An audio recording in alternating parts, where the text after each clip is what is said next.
So what have you been up to? I know you were telling me a little bit before. Yeah, so the move up to Denton was pretty interesting, and then the last couple months have been here and there and everywhere. But we just adopted a dog. Oh yeah, Mm-hmm. that's awesome. I saw the picture. What's what name did you land on? Well, his full name is Swelu. Okay. Short, we call him Sway. But Swelu, if you look into the Norse heritage, their divination was, you know how some people use tarot cards or spirit cards or animal cards. So they would have runes, and it's these symbols that they would either carve into twigs or paint on rocks, and it would be generally the Vitkeys or the medicine people going around to these different villages, and that would help you if you have any questions about presence or the future or guidance. They would use these runes. And so I happen to have these runes. They're part of my heritage. And my favorite one is Swelu. It means wholeness and using the sun's energy and finding that the depth beneath everything that you have experienced, finding that trueness within yourself. So. Wow. Mm-hmm. You put a lot of thought into the name for a dog. Well, it just so happens I know what Swelu means. Oh, you already understood all that. I thought you were like, I got to figure this out. I'm going to look into the tarot cards of the Norse gods for my dog's name, and we're going to get into this. Yeah. I told Mo, and I said, I really like the name Swelu. What do you think about that? And he of course knows that I'm into the runes, and he'll pull a rune every now and then. Oh, that's cool. Yeah. Oh, this is, I think I've seen this when you guys were in the apartment. It's like a deck of cards, right? And it has like these descriptions on it. It's similar to that. Okay. It's similar to that. So these are, you have a book that comes along with it. So it explains each rune, but it's like pulling a card. Well, you can either pull out of the bag, you can lay them all face down, and nice. Whichever one you're called to pick up. Then, yeah. And it's interesting because a lot of people think, well, this is not happening now, or most times it aligns, and sometimes when it doesn't feel like it aligns, it's more of that bringing awareness to something, you know, and then as you either journal or you think on it, you can piece together of this experience is actually something that it was pointing to. So you use it rather for guidance, or it's not fortune telling. Pretty much. Yeah, I was just thinking that when you were talking about it. It sounds like it's like helps provide reference and just context to things that are happening in your life. Exactly. Is that right? Okay. Yep. Yeah. That's cool. I'm wondering about like tarot cards, palm reading. Those seem to be the popular deals out there. But like I didn't know. I never made the connection that from your apartment you had those cards, but I never made the connection that that's like another kind of fortune telling kind of. I know you said it's not fortune telling, but it's like I don't know future predicting. What is that? What do you call that? It's another way for more of a guidance, or if you're having a problem or if you're going through something and you just, instead of just being up in your head, you can pull a card or you can pull a rune, and based on what it says to you, it helps you just become aware or think of things differently, or this wholeness and this using the sun's energy and finding that depth within you to really understand who am I underneath it all. With that paragraph or the pages that it has with it, it's just, they're short, they're 2 pages or a page and a half. You can go through and read that, and then you just contemplate on what it's saying. Is it only 2 pages? Because like Vikings don't have a long attention span. They just need to go smash something. Like, I'm not reading a book. I'm out here looking for raping and pillaging and oh gosh, I know that history. I'm like, oh my gosh. No, I'm sorry. No, you're fine. I think there's some spirit cards or cards out there that have pages and pages and pages. I think for these, it's just to keep it short and simple for people. Yeah.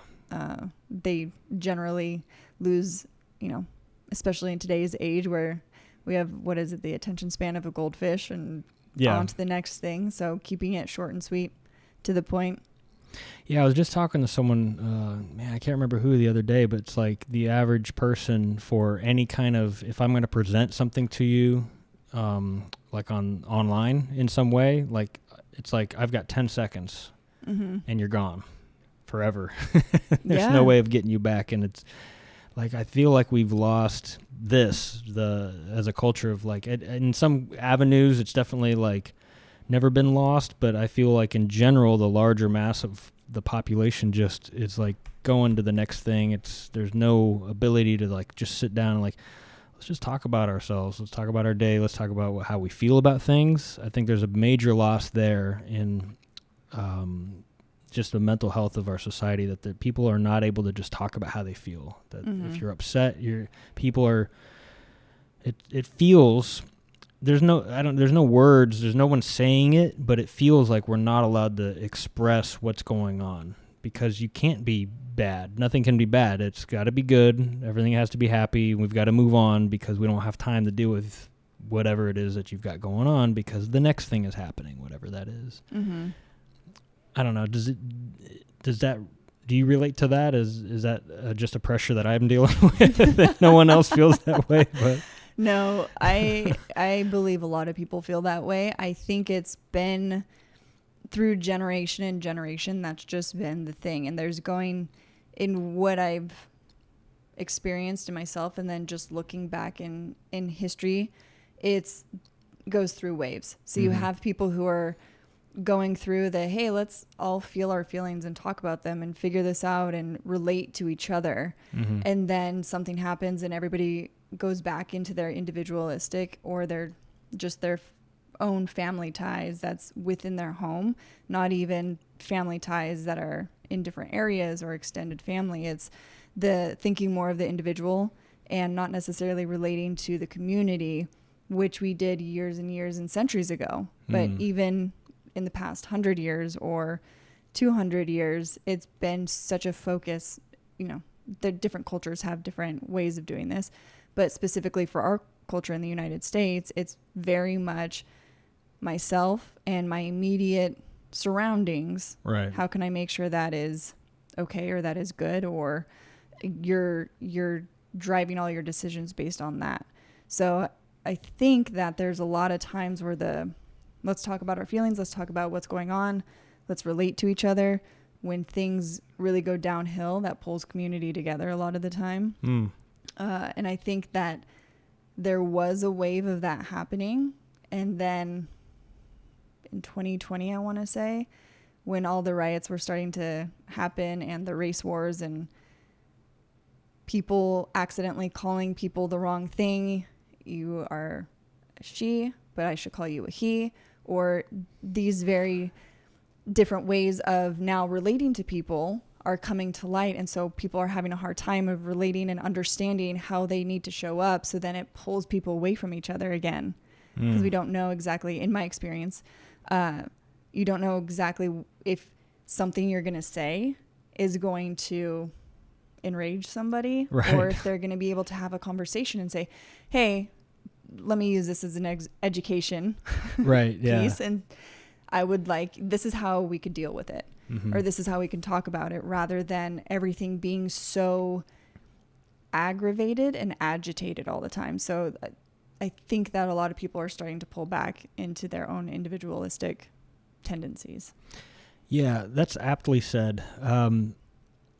It's important as a society that we talk to each other, and not just within our own groupings. Like you said, I'm going to handle my own little handful of people or something, and that's fine. I think that's natural. That's a natural course of things. You're going to handle yourself, your immediate family, and maybe some extended family and friends, and that's about all you have the energy for, really. Mm-hmm. But I think in helping cultivate a healthy mindset for you, for your family, for your friends around you, why do we travel? Like, we want to explore. We want to learn about different cultures. We want to see different things. Why do we maybe watch a movie about something we're not usually interested in, but we'll give it a shot? We're curious. I think people are, humans are, right? And so, but you're right. In the last couple of years, it feels like maybe it's dangerous to ask questions, or maybe if you ask the wrong question or even make a point of something that maybe you're thinking or feeling, you get it shut down, and then people are going to get pissed off at you, and you're not allowed to say that. And it's like, well, I'm just talking here, man. I mean, I'm not, this isn't the rest of my life. I'm not saying anything. I'm just trying to process some of this information. And how do we process? We are able to compute and process things in our brain, but I think we need an external computer. I got to talk to you about a thing so that I can kind of, am I fucked up about this? Like, what do you think? And your computer crunches those numbers and you're like, yeah, you're fucked up. Oh, okay. Well, thanks. I didn't know, I needed another person to just tell me about, I need a sanity check. But if you get pissed at me for even asking, now now I go back into my shell. I'm not allowed to ask. So now I'm just internal and I'm like, I don't know what I'm allowed to say. So I just kind of shut it down. Yeah. I think that's happening to a lot of people, especially if you're not within these communities specifically. And there's nothing against the community, you, or how everything's all working together. It's people don't know what they don't know. And asking questions is a way to understand something better. There's a way to ask the questions and there's a way to answer the questions, that you can keep everything at a level tone and not being demeaning and not being trying to persuade somebody, but truly asking, hey, I have a question about this. Do you mind if I ask you? Or, during like the whole political crisis and everything going with the abortion law here in Texas and around the world. Across the country, across the country, country, not world. Well, but I think it's worldly as well. Yeah, is there world stuff going on with abortion? I don't think so, but it kind of leaks out. It's all pieced together, and bit by bit it pieces together, I think, as a quilt that extends far beyond, because then you're looking at your own life, you're looking at what these people believe, and then you're looking at these different countries that are yay or nay to it. But I felt very fortunate where I have a group of friends to talk with this about, and one was pro-abortion, one was against did I say that right? Pro-abortion, and then against abortion. And then we had a couple different people on. Am I saying this right? Took me a solid 5 seconds. Like, which one? Okay, you got them right. Yeah. And then you had a couple friends who were the outliers, and it was a really cool thing to experience, where you do get heated because you're passionate about one side or the other. Yeah. And to be able to experience that in a way where everybody's coming to the conversation with compassion and loving kindness of, this is why I believe XYZ. I'm going to just lay it out for you so you can understand where I'm coming from, but I'm not going to say it in an aggressive way. I'm not going to say it in a belittling way. I'm not going to try to force you to change your beliefs. These are just my beliefs right here. And then you invite that other person to share theirs, and then it becomes a conversation, and it can continue being a conversation. And it was just a really fascinating thing to be a part of, and I felt really blessed to be a part of that whole entire conversation. Mm-hmm. Yeah, the abortion thing is, as a man on the sidelines of it, essentially, because it's not my conversation to have necessarily, or at least not necessarily. Well, anyway, I'm already digging the hole. Fuck. But standing on the sidelines of it, not being a woman, I'm watching it and I'm really blown away by, all of a sudden, it feels like our country just got steamrolled with all of these anti-abortion laws. It was like, where the hell did this come from? Like, we were good. We were fine. Like, everything was okay. Like, what are we doing? All of a sudden, it was like, how many, I mean, it's just like everybody got together that didn't want abortion and was like, all right, guys, 2022, like the country is on its heels from all this other bullshit, so we're going to this is the time to strike. It feels coordinated. It feels very well thought out, because how did they come up with all this shit in all these different states? How'd they come up with it all around the same time? Mm-hmm. So I know because Roe v. Wade gets struck down, but it's like, it seems like all these states already had all this documentation, these laws, like, prepared, ready to go. It was like after 9/11, like the Patriot Act was like a 900-page document, and it was like already, they're like, here's the Patriot Act to stop the terrorists. Like, how the fuck did you write a 900-page? Like, you needed time to write that thing, man. Like, you had it ready to go. You were waiting for something like this to go down, And that's how this one felt. It's like, I think they're pre-writing all this legislation on what it's going to be, and then once the hammer drops in there, like, here's the thing. That's how it feels, at least. That would make sense to me. I have no doubt in my mind that there's a lot of backdoor dealings that are happening years and years and years and years in advance, where it's 10 years down the road, they're already working on it now. Mm-hmm. Of this is how it's going to go. This is how we're going to strategize. And sometimes I feel that the citizens of the U.S. specifically are just pawns in this whole scheme.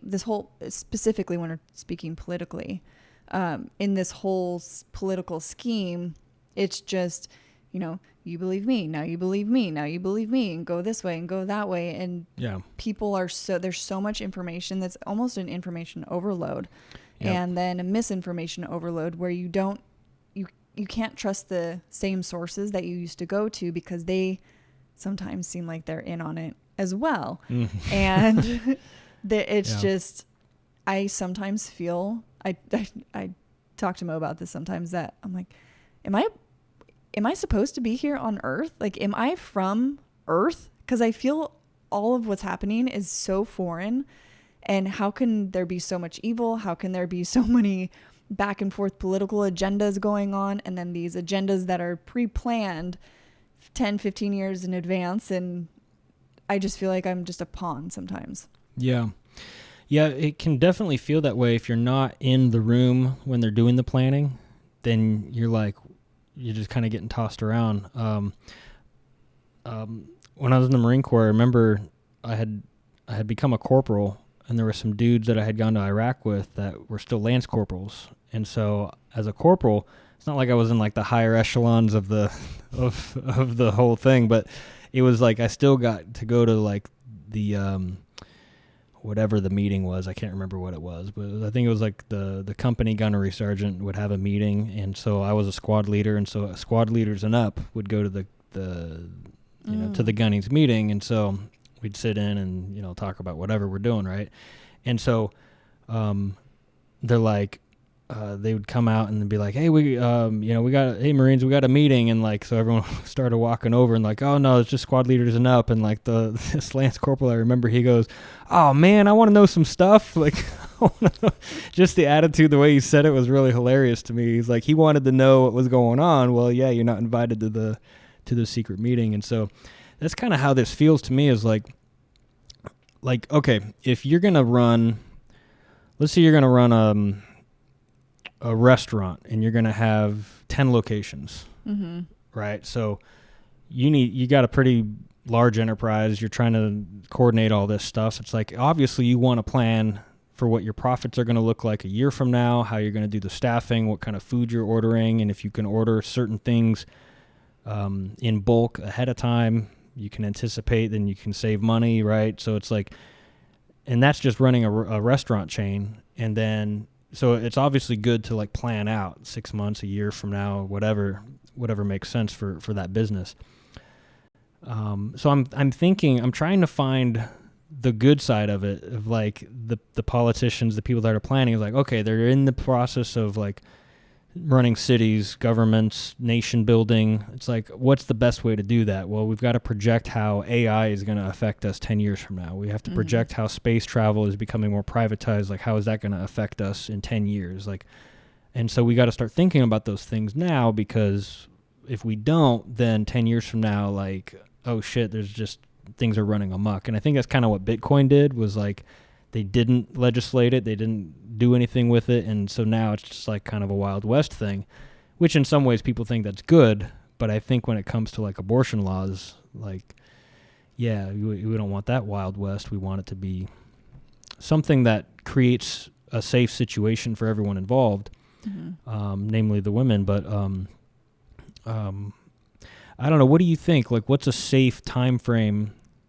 Because this 8-week bullshit is like, some women don't even know they're pregnant until like week 10 or something, right? So this I have personally experienced when, my because of my daughter and everything, right? So I've been in that process myself, but it can be, women may not even know. So what's an appropriate time frame?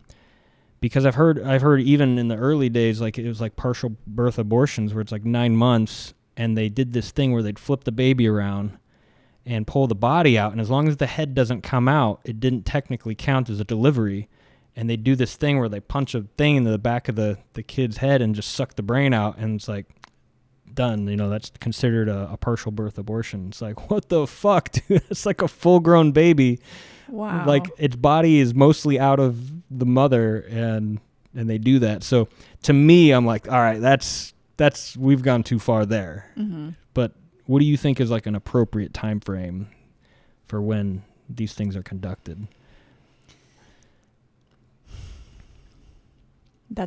And I'm not making tough question. This isn't going to go on like a report or anything. I'm just am I going to get in trouble? No. Just like, what do you think? Like, what from the female point of view? That's definitely.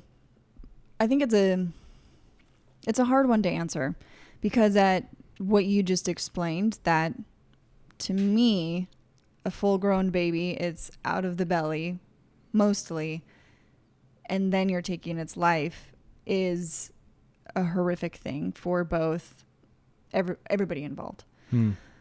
I think that there's a lot of, like you said, up until 8, 10, even past a little bit past that, sometimes when people are not very connected to their body and they don't understand the different feelings that may be going on, it's hard to tell. And I think it's hard to make that determination. And now that we're having this conversation, I'm wondering if that's just because it is difficult to make that determination.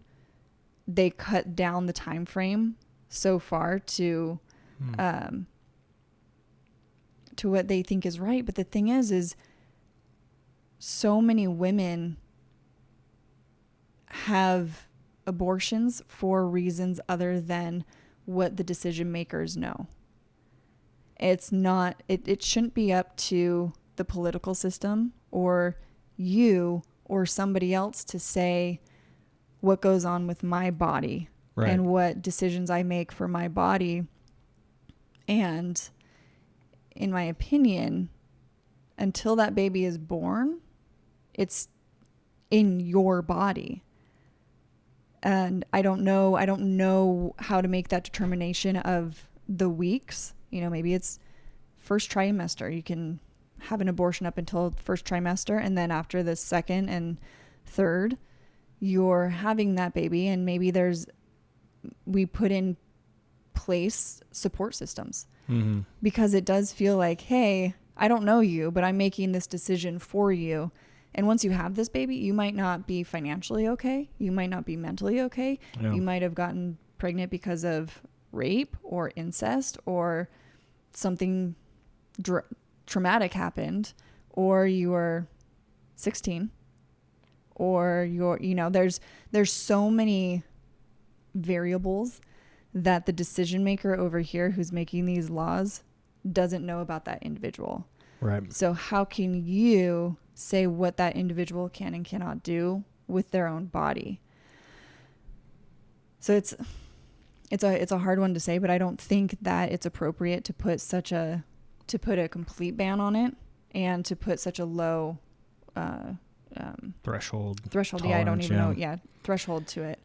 So there was another point that I was going to make. It will come back to me. Okay. We're an hour into this, and I'm like, wait a minute. Yeah. Hey, you remember the thing about an hour ago? It came back to me. Yeah. Yeah.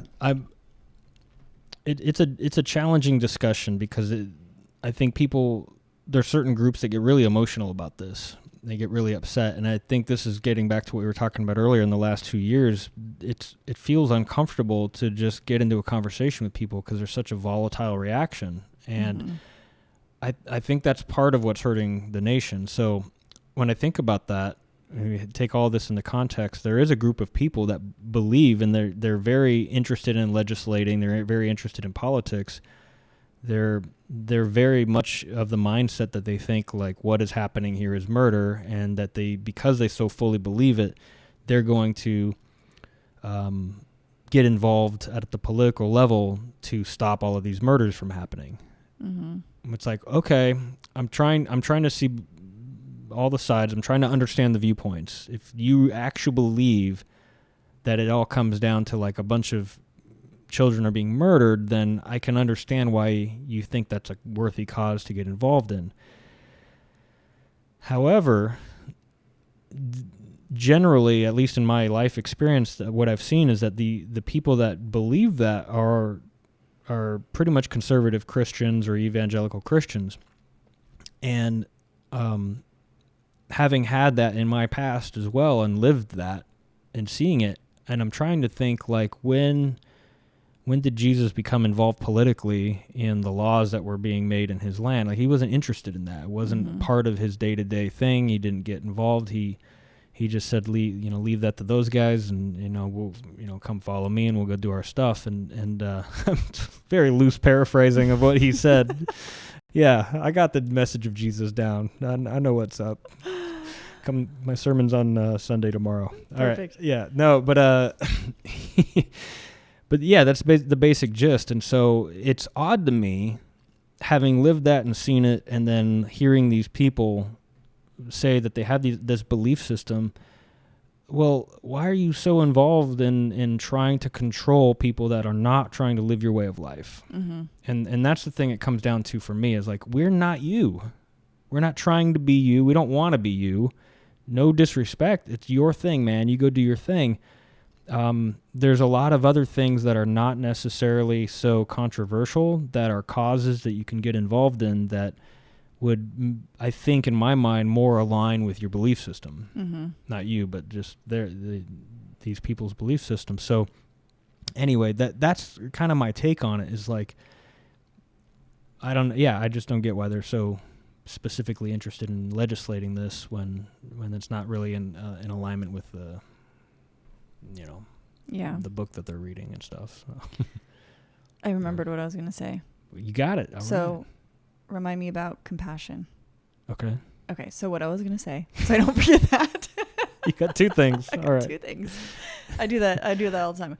Okay, I'm going to say two things, especially with people who like to talk. And I have some friends who will just go because they're so excited. And I said, okay, I have two things to say so I can get through both of my things before you cannot talking. Interrupt me before these two things, or I will lose my fucking mind. Yeah. And partially for me to remember too.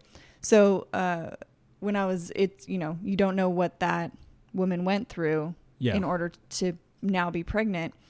On the flip side of that, or, once the baby is born, if that person is unable to take care of the child, it goes now into the foster care system. Mm-hmm. And there's so many children in the foster care system. And that's what I also had a hard time understanding, is you're telling these people that they cannot have abortions, or they have to have abortions under this threshold. Yet when the baby's born and it goes into you're not supporting the foster care system. At least say we're going to fund the whole foster care system and turn it around and make it a good place for children who don't have parents now to go through. It's a horrific system now, and you have so many factors that go into that, with mental health and physical health and growing into an adult that comes from being in the foster care system and being adopted, or not being with the right family, and they showed up differently to the adopters as they did raising you. And now it's just this whole thing. I use my hands too much that I keep hitting the mic. Yeah, it's all good. Just kind of go wide with it instead of internal. Externalize it. Yeah, external. Bring it out. Exactly. Use some of those dance skills to go wide. Yes. Second position. There it is. Yeah. Fifth position. That's it. Yeah. Just don't do any of this business. The response to that is, I know you've met Cindy. She had for a very short time done. They have like a short-term foster care thing, to where like you're not gonna be a foster mom or dad for like 5 years or something. You're just going to do it if like something happens in a short term. They're in a pinch and they need someone for like a week or something. So I think she did that a few times.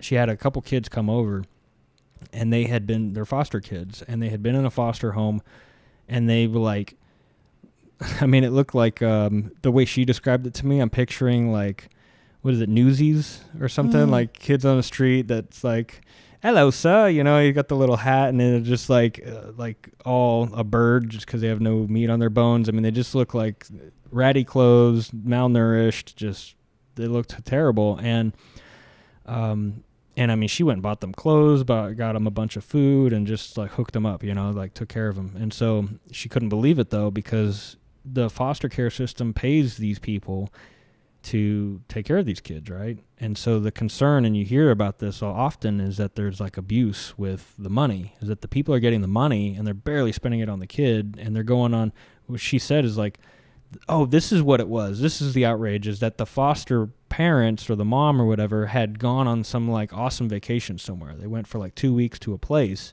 and because they're on vacation, the kids have to go somewhere temporarily. That's what it was.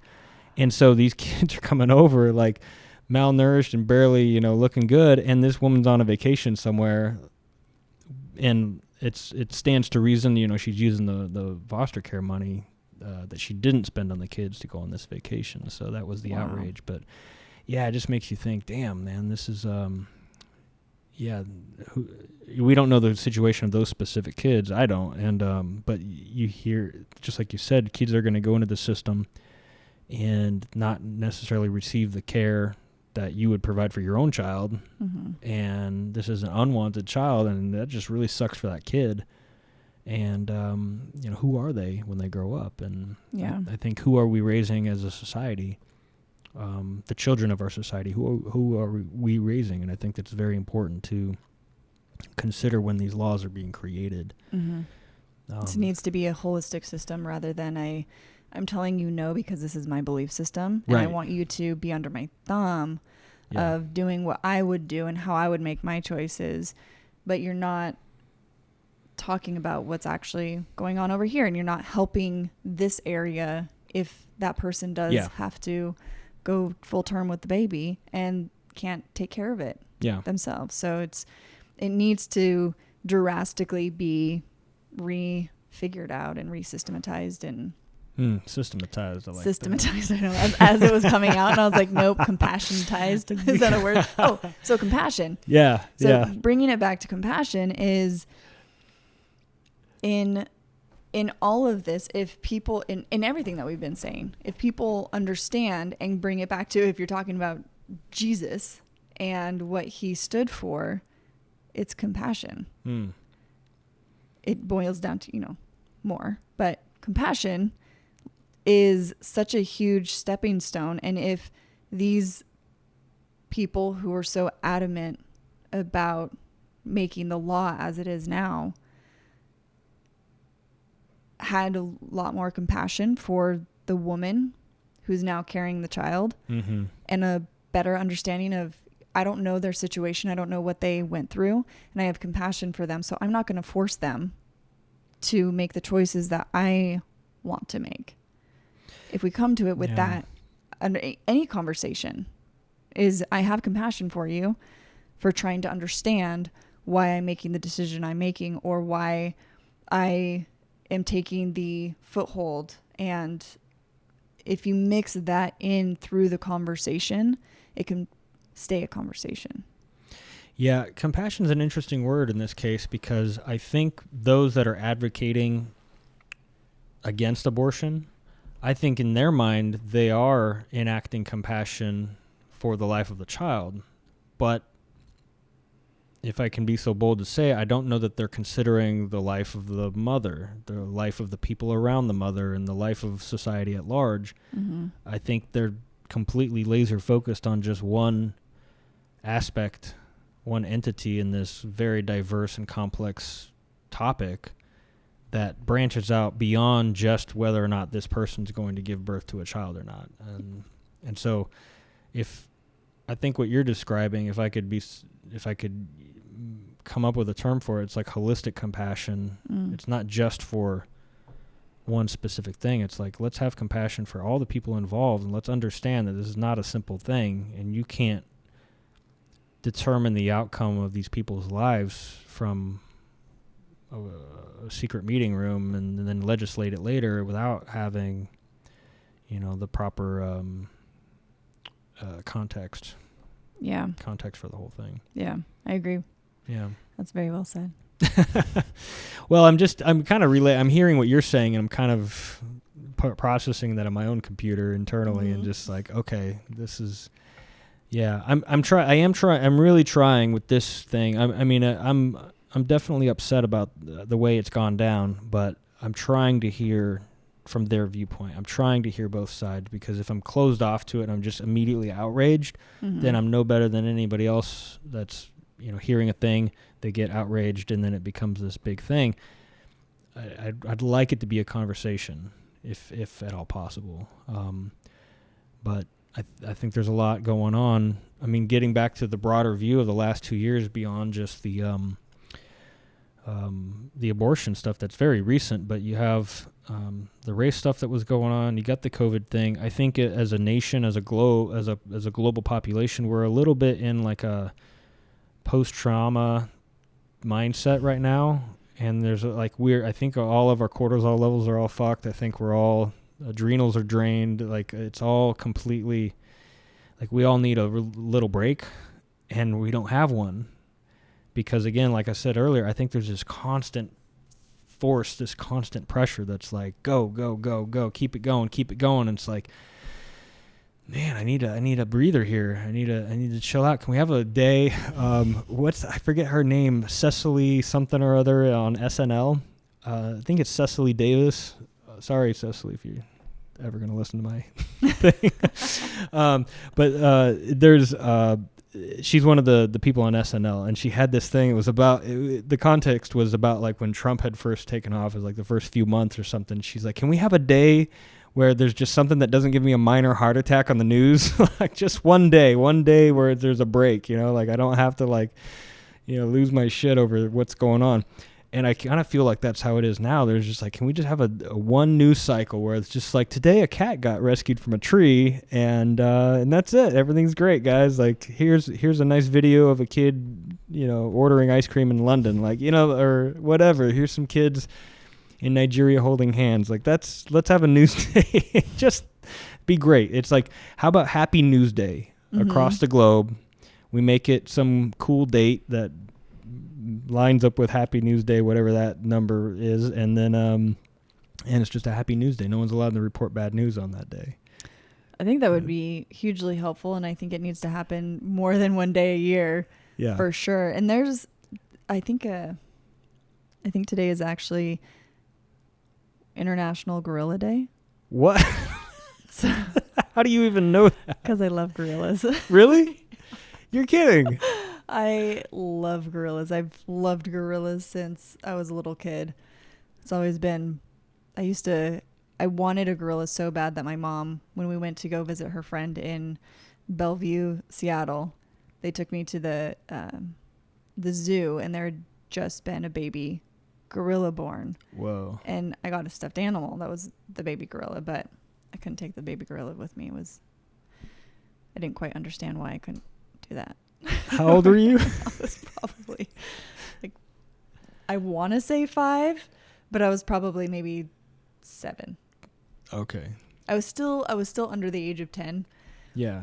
So I knew. So we'll give you that one. I was. If you said like 10 or 12, I'm like, you don't understand why you can't take her. I knew, but then you have Jane Goodall, who's living with the chimpanzees, and then you have all these people who are doing this great work with primates and gorillas and all the different monkey. Now I'm learning to keep my hands way out here. Now they're just going super far. I just thought it was so cool. I wanted to be a primatologist. Oh, yeah. Yeah, I went through all of the different. I wanted to be a primatologist. I wanted to be a marine biologist so I could study sharks. Mm-hmm. And then I eventually made it to where I am today, not doing either of those. Well, I wanted to, when I was 5, I wanted to be a rock star. That was my thing. My mom got me on video saying that. Yeah? Like, what do you want to be? And I had these these cool red sunglasses on and this like t-shirt that had these like weird lines on it and stuff. I remember the video, and she's like, what do you want to be when you're older? I'm like, I'm going to be a rock star. Well, you have your mic now. Well, yeah, I don't know if this is rock, but yeah. It's a version. It's verbal conversational rock. This whole conversation rocks, man. Yeah. Yeah, the things we talk about being, this is an exploration, like I'm witnessing this with my daughter firsthand, is that extremely devoted to being a barrel racer when she was younger. And now, at least from what I observe, it's a little bit on the fence. It's like, she kind of rides here and there, but she's really more involved in softball and school, and she's doing a play thing with school. So it's like getting more involved in that stuff means there's less time to really be committed into the barrel racing thing. So it's interesting, the course of our life, like how do we become who we are?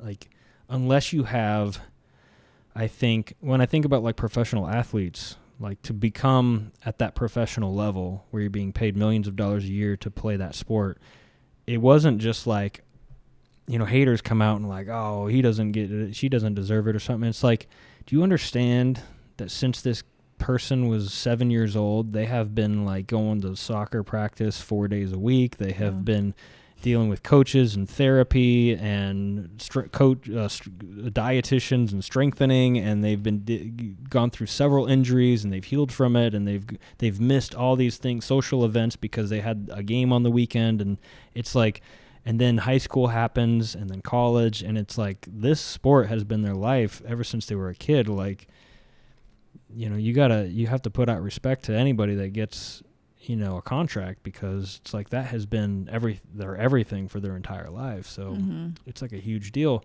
But I feel like if you don't have, like you're talking about, like the marine biologist or the primatologist, I don't know like your childhood backing or anything background, but it's like if you didn't have that backing, like a team of people, like, we're going to make sure you get the primatologist job. We're going to make sure you're going to take extra classes on gorillas and baboons today, and tomorrow is orangutans, and it's going to be like a whole thing, right? And it's like people are backing you, and we're going to introduce you to Jane Goodall. She's coming in to do a lecture, and you're going to go meet. It's like without all of that, and it's just, I think life just kind of happens, right? And if without like a projected plan where somebody is overseeing that, the outcome of that plan for a child, like it's very difficult, I think, for a kid to just self-actualize that on their own.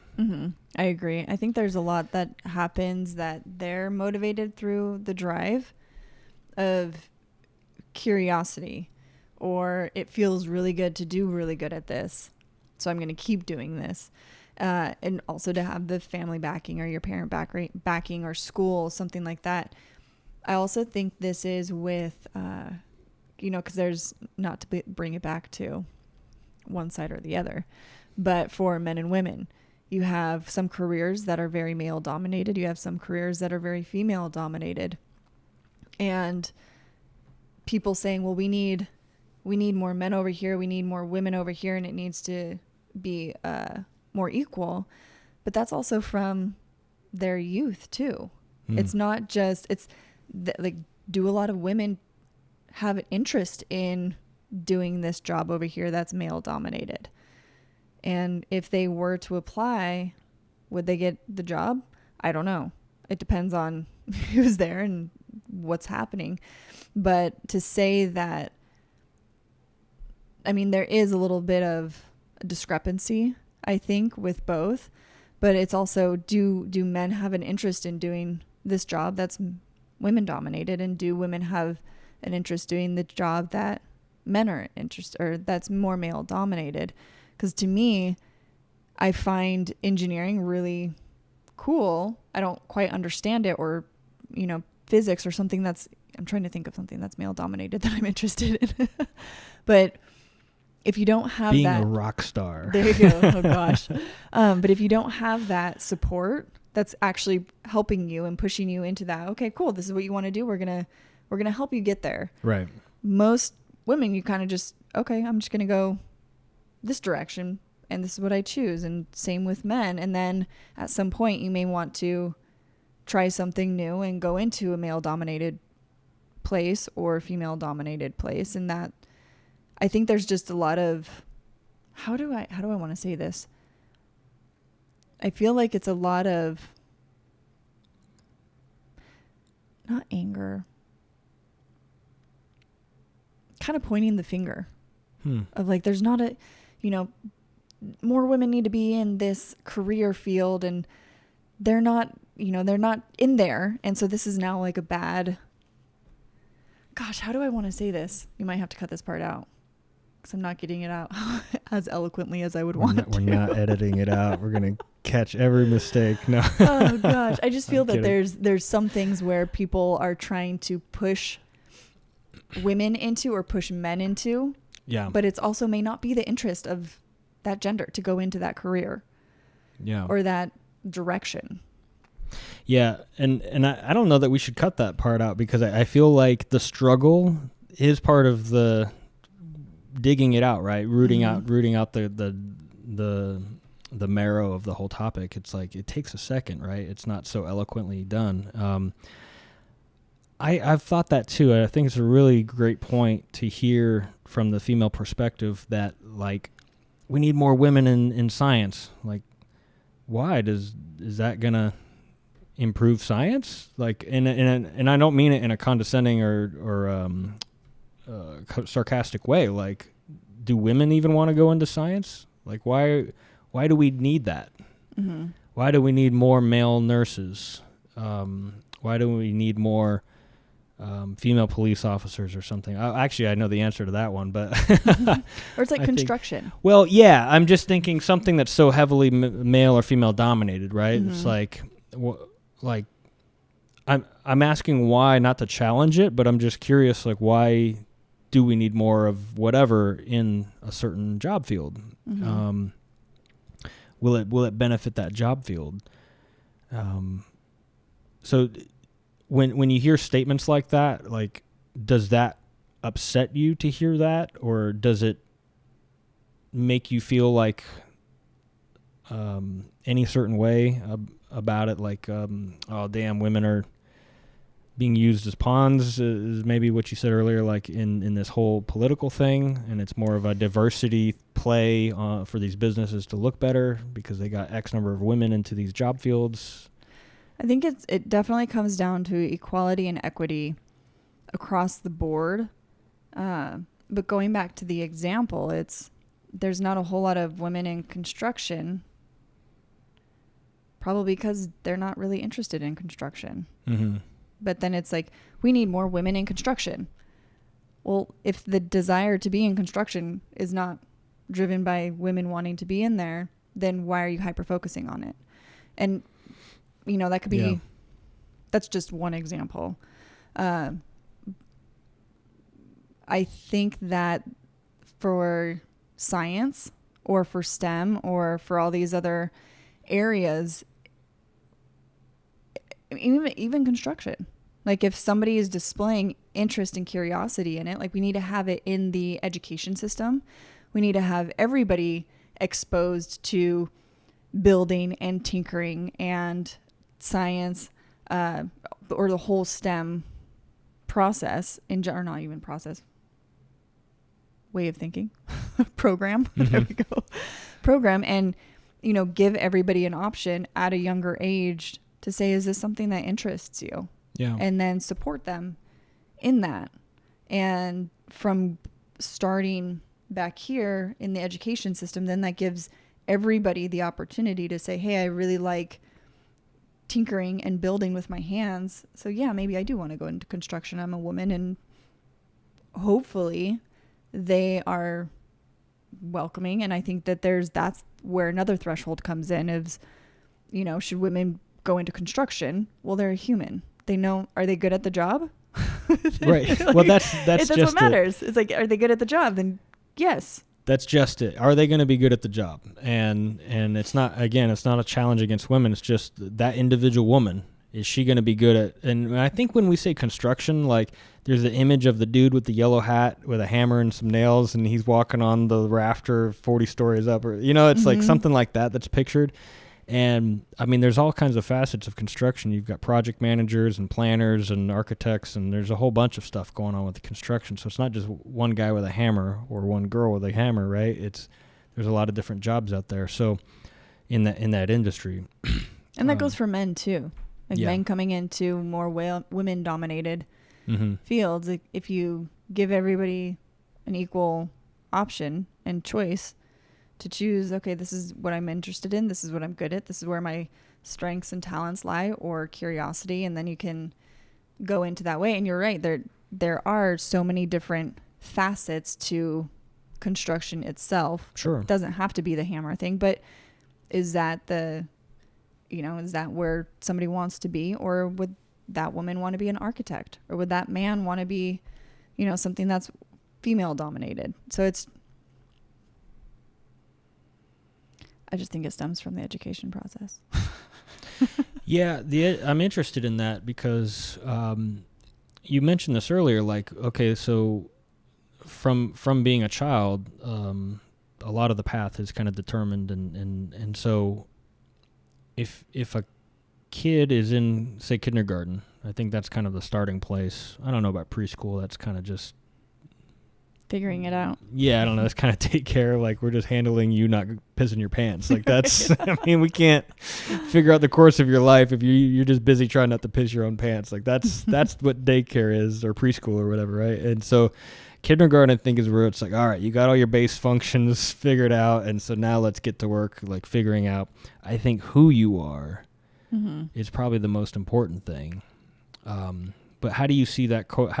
In your mind, how do you visualize, like, the outcome of discovery that a young girl does want to be in construction versus be some of the common things like a nurse or a mom or a, whatever else, girls are told, a pony, princess, whatever they're going to be, like, how do you see the outcome manifesting in a healthy way to let a girl not lean on previous generations of what defines a girl and a woman, but like what that all the opportunities are there? Like, how do you see that playing out?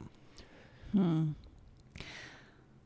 don't think I have an answer for that. I know with myself, I was a huge tomboy. I wanted to climb trees. I liked the sandbox. I didn't want to wear a dress or skirt. I was either in pants or shorts. I wanted to go, pick frogs out of the pond. And, I didn't want to go paint my nails. So I don't have a child myself. So it's hard for me to answer, but for myself, it was just given the opportunities to try the different things. I could go climb the tree. I was obsessed with baby dolls, so I had this whole trees or baby dolls. Yeah. Everybody thought I'd had 20 children by now. But I think it's just the opportunity to try new things and see where the curiosity leads you. And not trying to focus, like Mo's, I just came from a 1-year-old's birthday, and it's a boy. And I got him, an outfit that had dinosaurs on it, and an outfit that was just was a color, it was like a maroon color. Yeah. So I think not being that type of moving away from, if it's a girl, everything has to be pink. If it's a boy, everything has to be blue. Yeah. And just this, you look cute in this shirt. Put it on. It's a white shirt. Right. Yeah. I don't even like the blue that they chose for the babies. The boys. Yeah. It's not even a good blue. Like, let's go with a nice rich. I think it was rich dark blue or something. Don't quote me on this, but I think it was JCPenney's or maybe Sears way back in the day that distinguished the pink and they did. blue. It was a department store that did that. Yeah. Yeah, because it used to be red was for boys.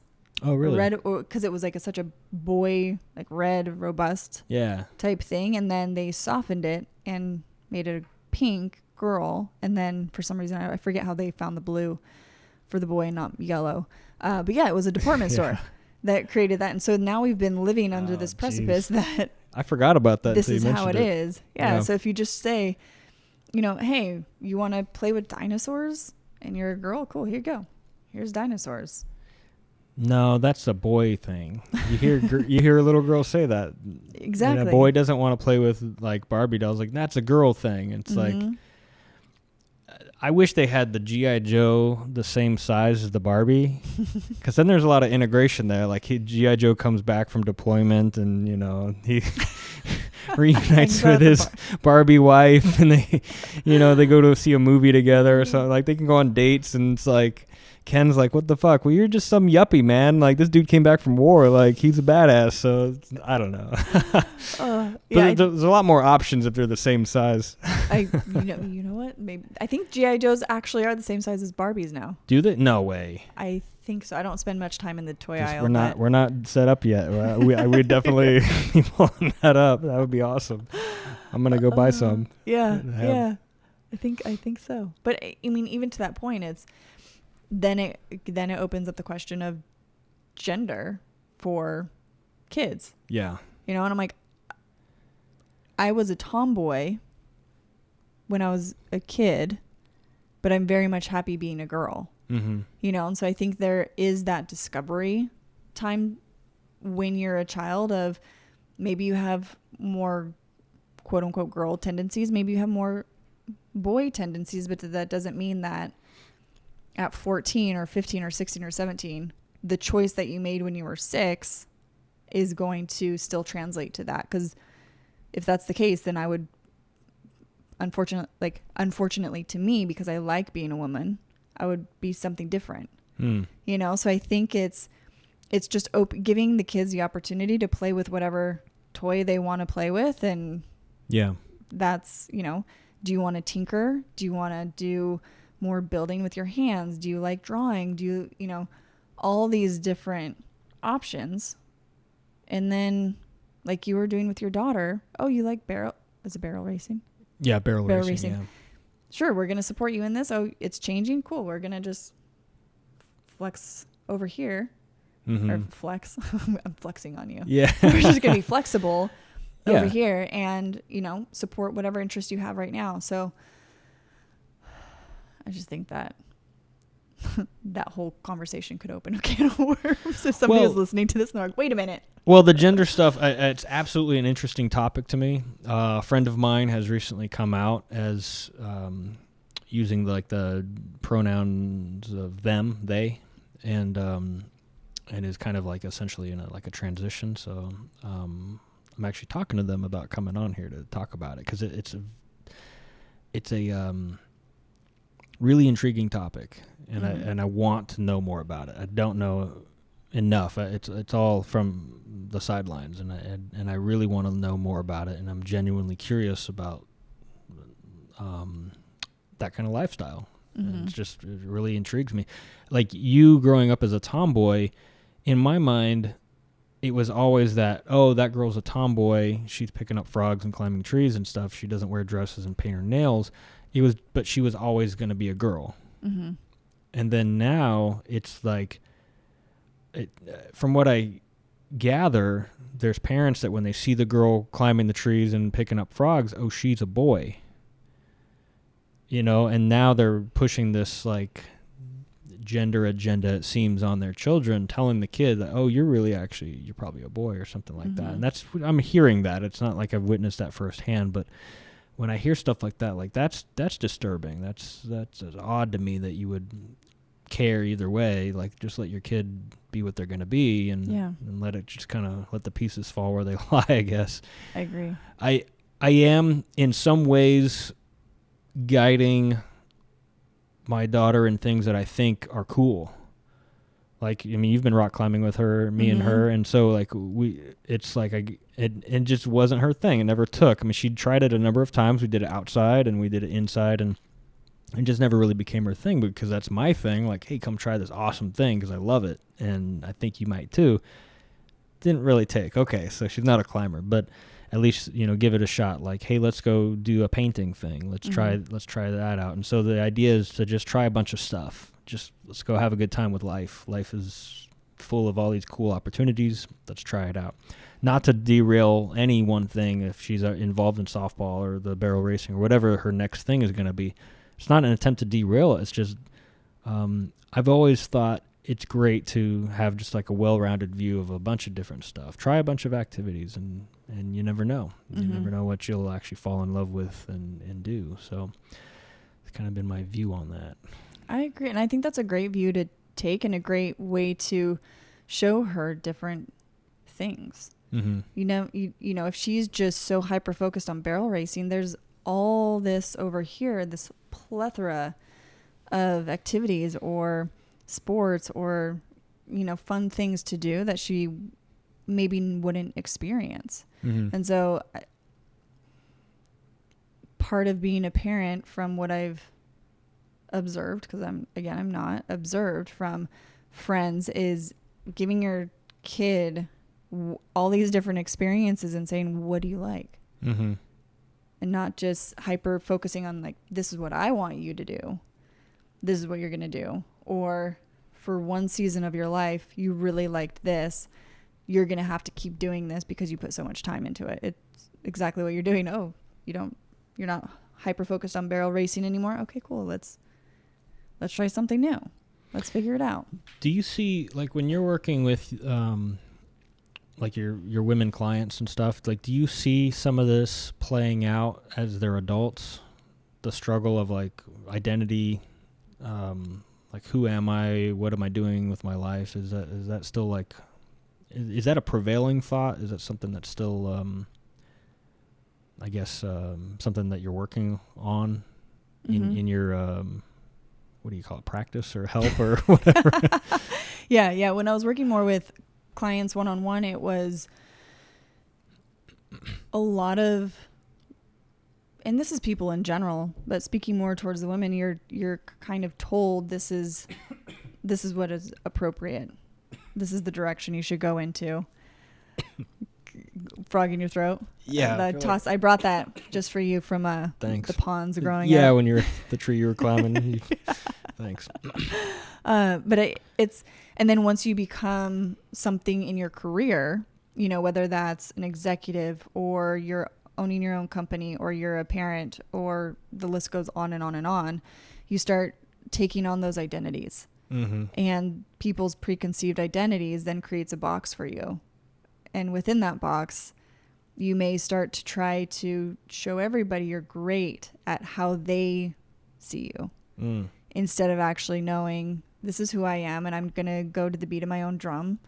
And maybe you agree with it, maybe you don't agree with it, but this is who I am to my core. And I know that. And I think that's huge in our society in general and in the world in general. That's why the self-help space is like $1 billion industry. Yeah. You know, and there's so many people seeking therapy or coaches or like Vipassana meditation in general, breath work, all these different modalities to try to figure out who am I at the core and how can I live more truly to that? Because then once you start living more truly to that, whatever everybody else is thinking or seeing you as, it's not now painting your reality. You're able to create your own reality of what you actually want, mm-hmm. and what you want to pursue and the direction you want to go in your life. So, you know, I don't know if this whole movement too, like the gender movement, is that, because it's going down into, you know, high school, middle school. It's like a cool thing to switch genders now, from what I hear. I'm not in it, but it's from what I've heard. People, you know, hey, I'm now this, please call me him, he, him, or she, her. And it's just a matter of, I think it's just finding that identity, like seeking that identity. But it's just now it's being exacerbated, I think, by how people are trying to, I don't know if it's like people trying to fix what's going on or what, like there was this big blemish and everybody's now jumping in this space to try to fix it and make it right. I don't know. It's all very I'm not in it enough to really speak to it intelligently, but that's my 2 cents. But back to the women. I can take myself down these rabbit holes. But yes, to women, and I, from the people that Mo works with too, it's the same with men. Like they're seen as a man. They need to show up a certain way. They need to be not talking about their feelings. They need to be the strong one. They need to be the rock. They need to be the breadwinner in some cases. It's dad, CEO, executive, all these, I mean, you can speak to it better than I can, of the titles that you are under, that is on your shoulders, and that you have to present yourself as, rather than really truly knowing and asking yourself who you are, what you enjoy, taking time to do that, and then kind of coming out of this shell of who you are and living that in the world. Yeah, there's from the guy's point of view, there's absolutely a stigma about what you can and can't be. That if you're going to be a man, like you've got to be a certain way, and it has its own pressures. Maybe not unlike there's a pressure for the way a woman's going to be. When I was still in the Marine Corps, I think it was 2015, I had finished yoga teacher training certification. So I had just become the yoga instructor, but I was still in the Marine Corps. So I took my section out because at the regimental level, when you're sitting in the regimental office, like you're just doing a bunch of planning and coordinating, and there's not like a lot of out there getting it in the field, just because we're at a different role, different function, right? So there's not a lot of physicality to the job, because there's a lot of sitting around talking, planning, whiteboards, computers, spreadsheets, a lot of spreadsheets. Way more spreadsheets than you would think in a military organization, but they love spreadsheets over there.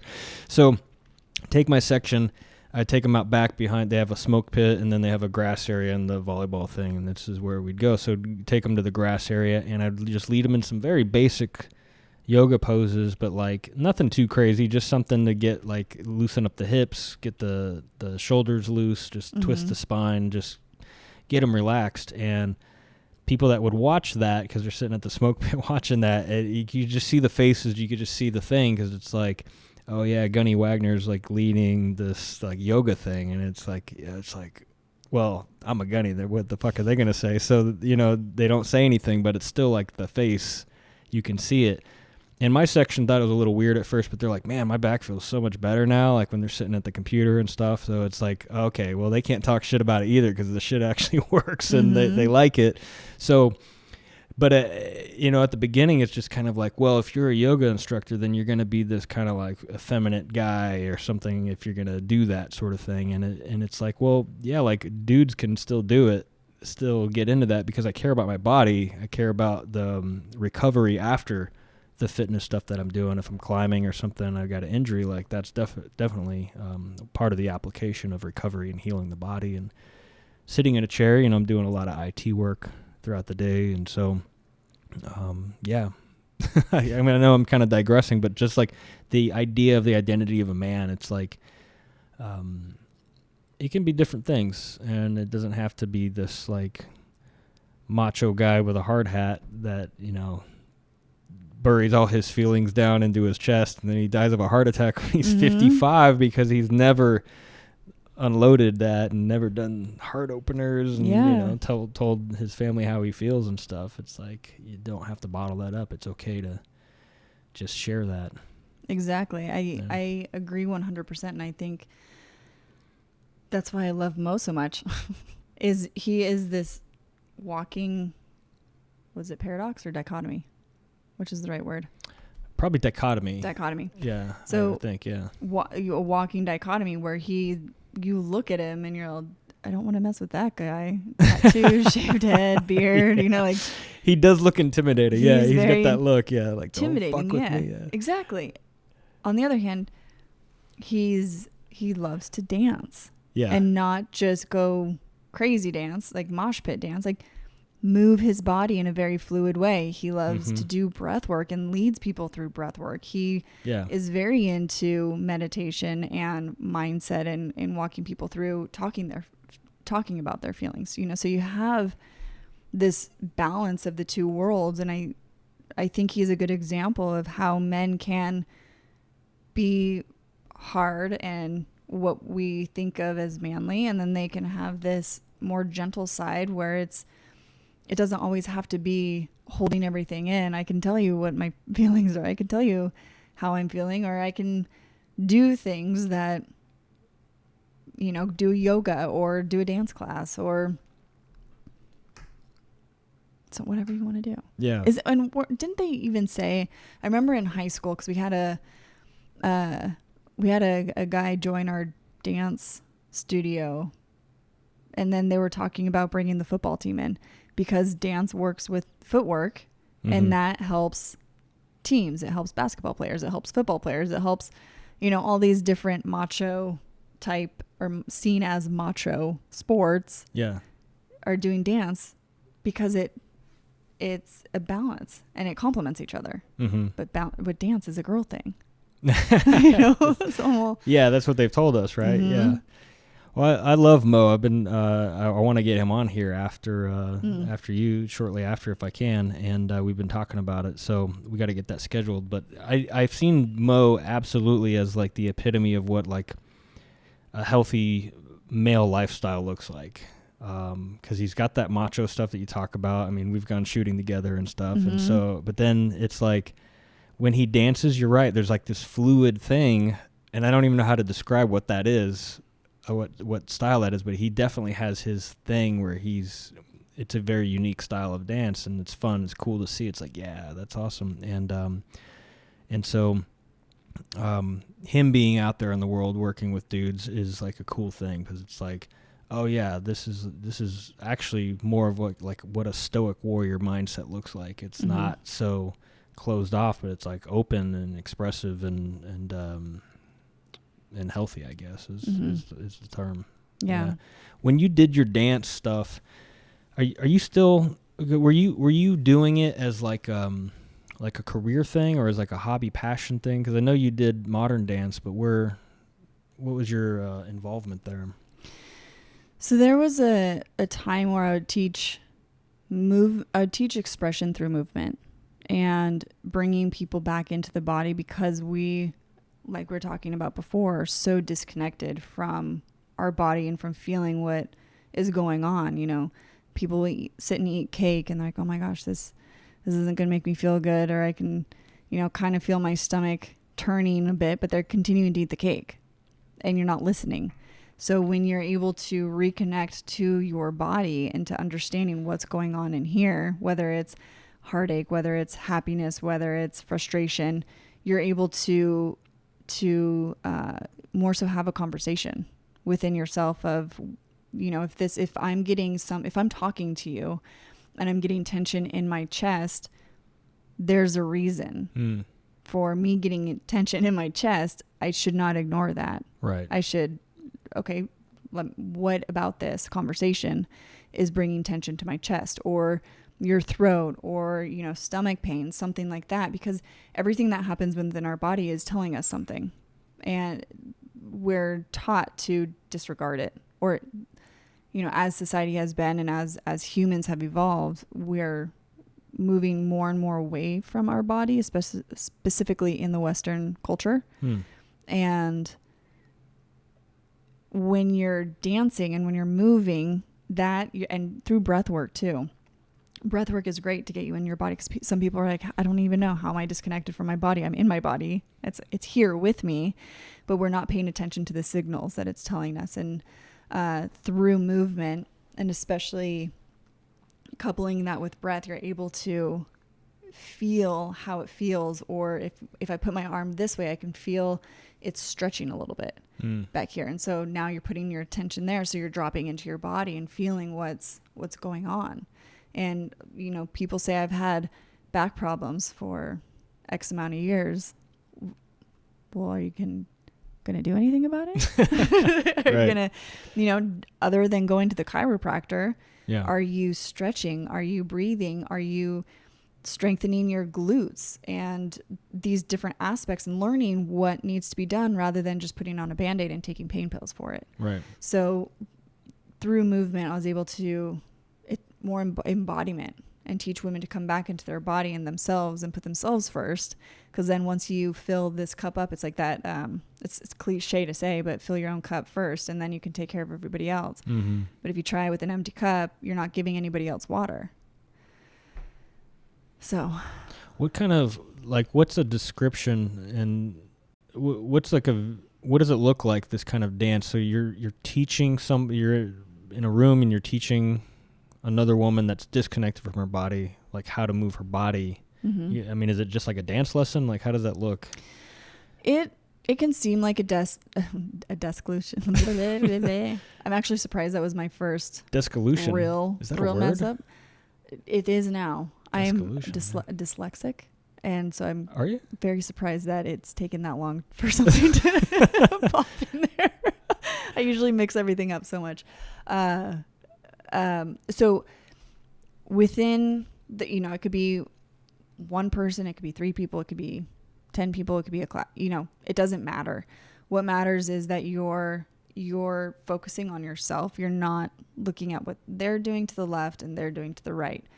I'll be there to guide them and to take them on more so of a journey of doing small movements first. And how does that feel? And then getting a little bit bigger and coupling that with music and seeing the relationship with music as just that, a relationship with music. It's not, okay, how am I going to keep beat? How am I going to keep count? And I do this movement on 1 and then it goes 2, 3, 4.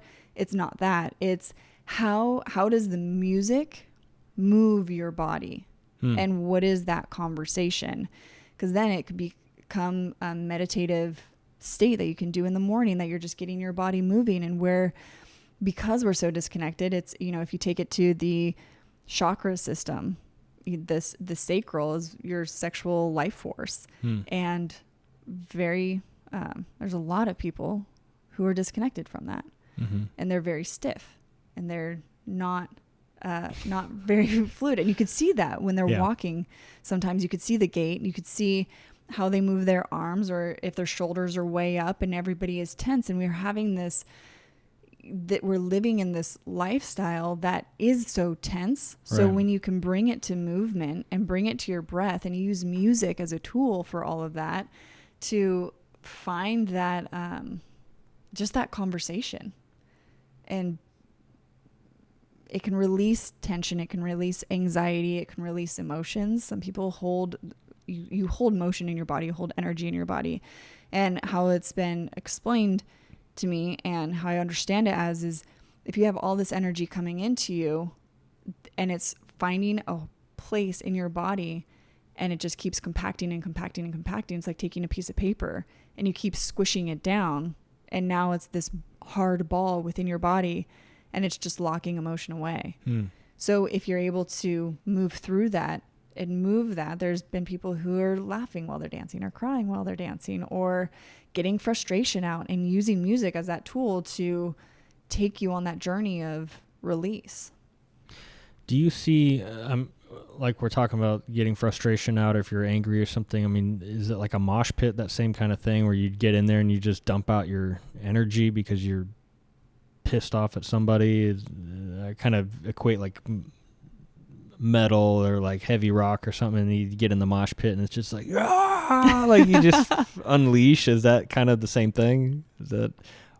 I don't know. I would think it's a lot of it could be aggression. It could be the excitement of being down in there and the, more of the testosterone driven. I remember going to a couple shows in my younger years when I was 16, 17, and there were a couple mosh pits, and I jumped in them for a second. I was like, nope. This is not my jam. I'm out of here. You can get wrecked in a mosh pit. Like you can, if you're not ready for what's about to happen, like you gotta, cause it goes in a circle. So it's guys coming at you back and forth, but it's also coming from the sides. And And if your back is turned to what's coming, like it seemed intense. Yeah. And there's, blood and black eyes and all the, fingers and all the things broken. And I think it's a component of it. And in any movement, if you want to go on a run, that's still releasing energy. It's what climbing, that can be meditative. It could get you in tune with your body too, because you have to be so in line with your focus and what your body is doing in order to get that handhold or to jump from this place up 2 feet above you. Yeah. So it's any type of movement can help you get there and help you get through these emotions and help you just release energy. Dance has just been my avenue of doing that. Are you still climbing? Not as much. We need to go. Yeah. Yeah, we definitely need to go. My hands are not as strong anymore, but I'm willing to strengthen them. I interviewed my friend Adam last week, and we went to the gym, and I hadn't touched rock in a while, and I was like, "Ooh, those fingers are feeling it." Yeah, I usually get it on my forearms. It just they get 6 inches bigger. Yeah. Well, I think my forearms are okay. They've never been massive, but I think it's just like the muscle maturity is there. But the tensile strength, like in the fingers, that's not a thing that's easily gained. And so if you're not on the wall a lot, like the fingers are like, oh, okay, my tendons don't need to be so big anymore, so they just start. It's just like muscles, but it takes like about 10 times longer to develop that. Okay. And it's not a thing where you can just like beef up your fingers themselves in like a couple weeks or something. Like, oh, I got a competition coming up. Let me just no. Like it needs to be like a development really over like years of building up that stuff. And I've had some finger joints pop on me. Oh, geez. I've popped the tendons because it just too much tension on it, and it just pops real loud. And you come off the wall, you're like, ooh, that felt weird. And then about 15 seconds later, the pain just starts coming. Like, you don't feel it at first. And then all of a sudden, you're like, oh, shit. Like, it like unloads a whole barrel of pain on your fingers. And, yeah, then you're screwed for a few weeks if you don't take care of it. Yeah, we gotta climb. Yeah. I've always appreciated, like, that bridge between yoga, climbing, dance, like body movement, like connecting to yourself, because I think as a culture in general, we're very sedentary. We sit around a lot. There's a lot of like, let's watch the next movie. Let's see what's on YouTube. Let's look at our phones. Let's do some stuff that's very cerebral. And I mean, there's an argument on whether or not it's entertainment driven or if it's work, but a lot of what we do is in front of a computer. So I think, how can you be connected to yourself if you're not actually utilizing that tool, utilizing the arm and the leg and the shoulder and all that? But when you're doing the dance stuff, what do you call it? Like the treatment plan or the coaching? We call it the coaching. Is the coaching, is it with dance as the focal point for the basis of everything else that you're doing, and that's like the thing that kind of everything comes back to that? Well, when I was doing more of the movement, that was just through workshops. And then working one-on-one with people, that it's a component of what we do together. And sometimes I'll walk them through the movement just so they can start to get out of their heads. Because when you start to move in a different way than you're used to, even if you're alone, you may feel stupid doing what you're doing, and it just feels awkward. And then you don't do it. So helping people kind of feel their body moving and be okay with feeling a little silly, and it's just you. It's okay. Put some music on, put something that it kind of draws you in to dance to it or move, whether if it's a favorite song or a song that has this really beautiful memory or melody or beat, and then experiencing the song of however your body wants to move. And it doesn't need to be pretty. It doesn't need to be cool. It doesn't need to be the the latest dance craze. It's just movement, and dance is just movement. People say all the time, I can't dance. I've never, I have 2 less feet and I have this and that and so many excuses. If you're moving, that's dance. Yeah. If it's going to a rhythm, that's dance. Mm-hmm. So, dance is a component of it. And then when we would get into more of the mindset and the coaching and, diving into whatever they had going on or whatever what the challenges they were met with, we would go more mindset with that, but then also bringing it back to dance of just have fun, just move. Yeah. You could do your meditation, you could do your breath work, you can do your regular workout, you can go on a nature walk, just get out and move. Dance happens to be my tool. And so I'd share that with people. And then if you want to do that on your own time, then you can do it. That's cool. Yeah. I like that. I've noticed how there's different training methods of training people to accomplish a certain thing. There's a certain mindset. I was talking to a buddy of mine last week. He was on, and we were talking about his specific training he was doing in the Navy. He was a SEAL, so specific training they do, and one of the focuses was on close quarters battle. So they're doing CQB, and a big portion of the training section, it's a 9-month thing, and a massive portion of that was focused on CQB, because he said by doing that you can determine how a guy is able to stay cool under pressure, his ability to focus on accomplishing the mission, his ability to manipulate his weapon and his gear and all that stuff, right? So he said that based on that observation of how they perform in CQB, it's a pretty good baseline on how they're going to perform in everything else.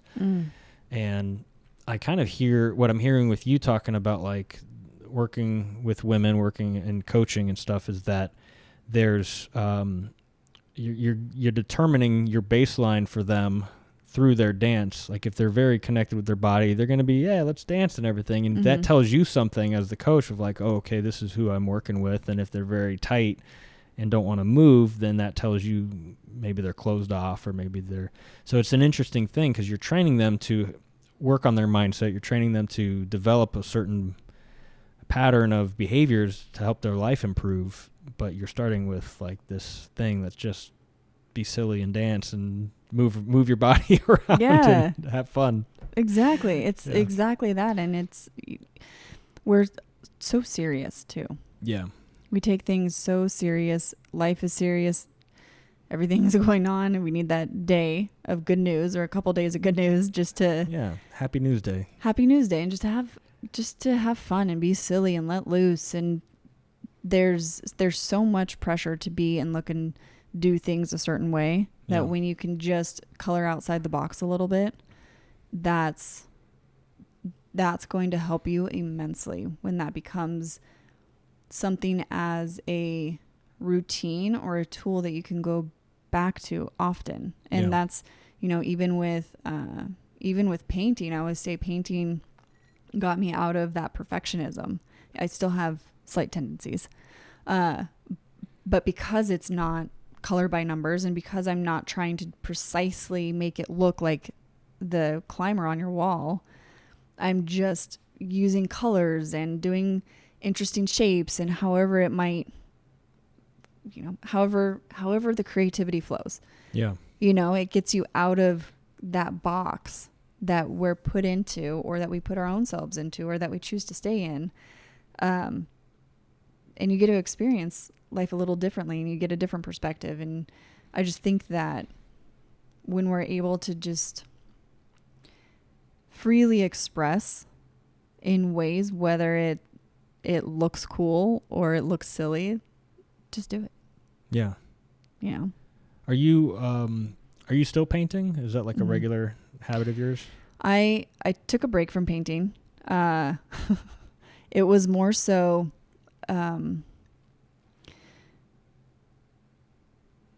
painting on canvas. And if you're not selling like a an artist who's just constantly selling their paintings, they just stack up. And I was getting rid of a few and I was selling a few, but they're just there. And I'm like, I feel like I'm just creating trash.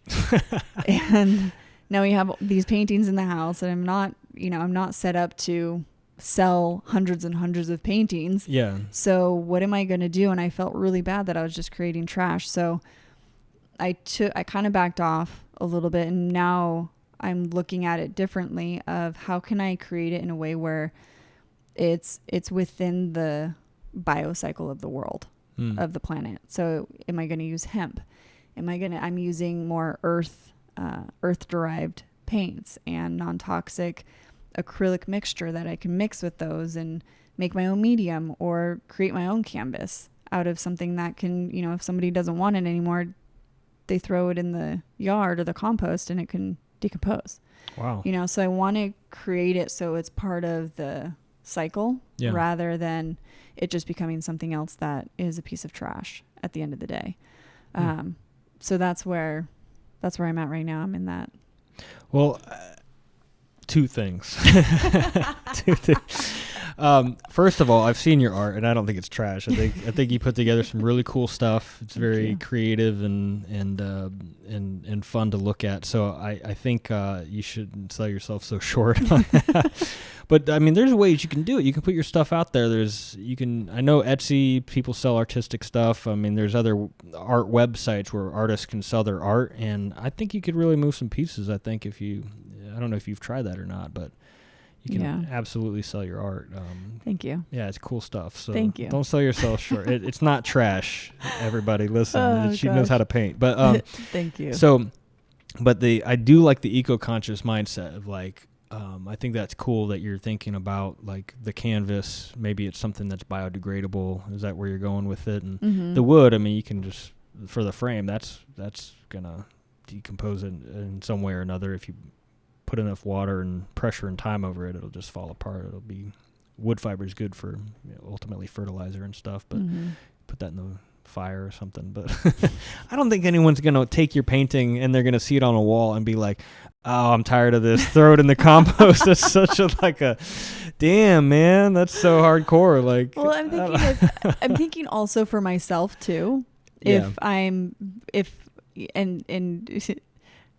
you very much. Yes, I've thought about it, and I'm slightly moving in that direction. Okay, you should. You don't have trash art ever. Yeah, that's crazy. But it's for me too. Of if I don't like the painting, or if it didn't turn out like not necessarily how I wanted it, because if you're just listening to the music or with the feeling that's coming through and you're just in that creation mode, it can come out looking like whatever. But sometimes you see something like, I don't know about that. Instead of painting over it and over it and over it, I want to be able to just toss it somewhere and it's going to just go back into the earth, So it's more so of myself. Like I don't want to be working on a painting and not like it at all, not want to do anything with it. But now it's just a canvas that can't really biodegrade back into the world. Yeah. Well, let's look. I'm interested to look at the balance of that. It's like I have a canvas. I have two options. I have a canvas that I paint on once that's biodegradable, and I toss it into the heap of the compost. Or the other canvas is like a traditional canvas. What is it made out of, by the way? You do like a linen. Linen. Okay, and then you wrap it in. Then you put gesso on it. Gesso. Gesso. Gesso. Gesso. Gesso. You put the stuff that makes it hard white. The sauce. You spread the sauce on the thing, and it's great. So yeah, you got the linen with the gesso. Someone's gonna be mad at us. I know, right? And then that's like that glossy kind of it's the hardening white stuff. Yeah, the hardening stuff that makes it white. Right. And so the paint doesn't seep into. Yeah.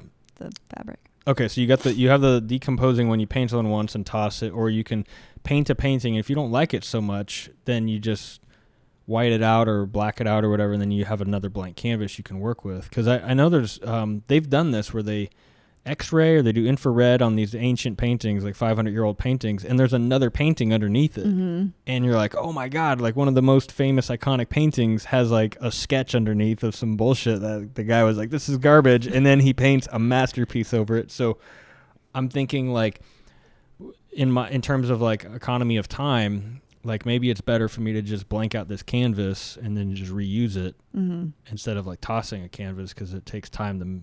If you're going to do like an eco thing, it seems like building the frame and all that takes time. Like, does anyone sell that? Does anybody sell the like the whole frame with the hemp canvas thing?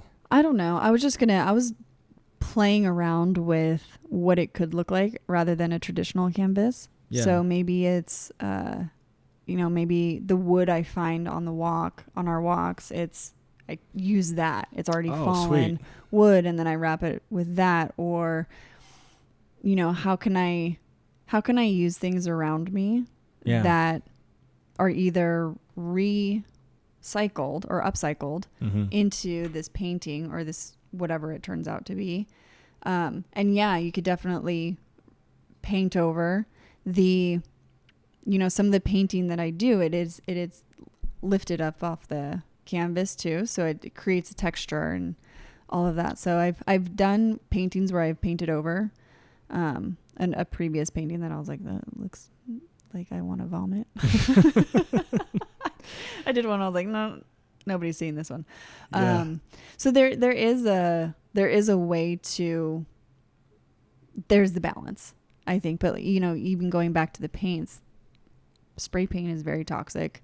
Yeah. Regular paint is pretty toxic. So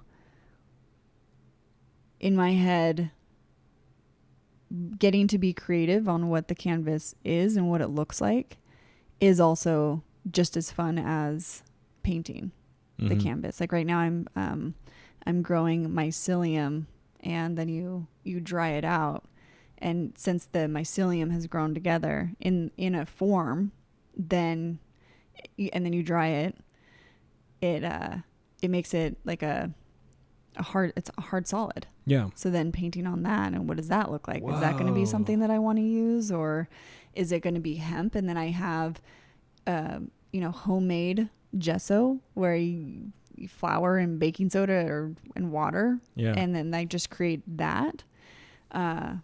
So I want to be, as I move forward, I want to be as eco-conscious as possible, and I'll still probably use traditional canvas and paints at times, but then maybe have, here's the sustainable painting you can choose from, or here's, the canvas painting and whatnot. And so here's one if you want to be a piece of shit, or here's one that you can throw in your compost pile when you get tired of it. Yeah, exactly. Which one? It's like, because for example, I went to an estate sale today with Mo's mom and sister, and there's paintings that are for sale, and if they don't sell, they're going to go to the trash.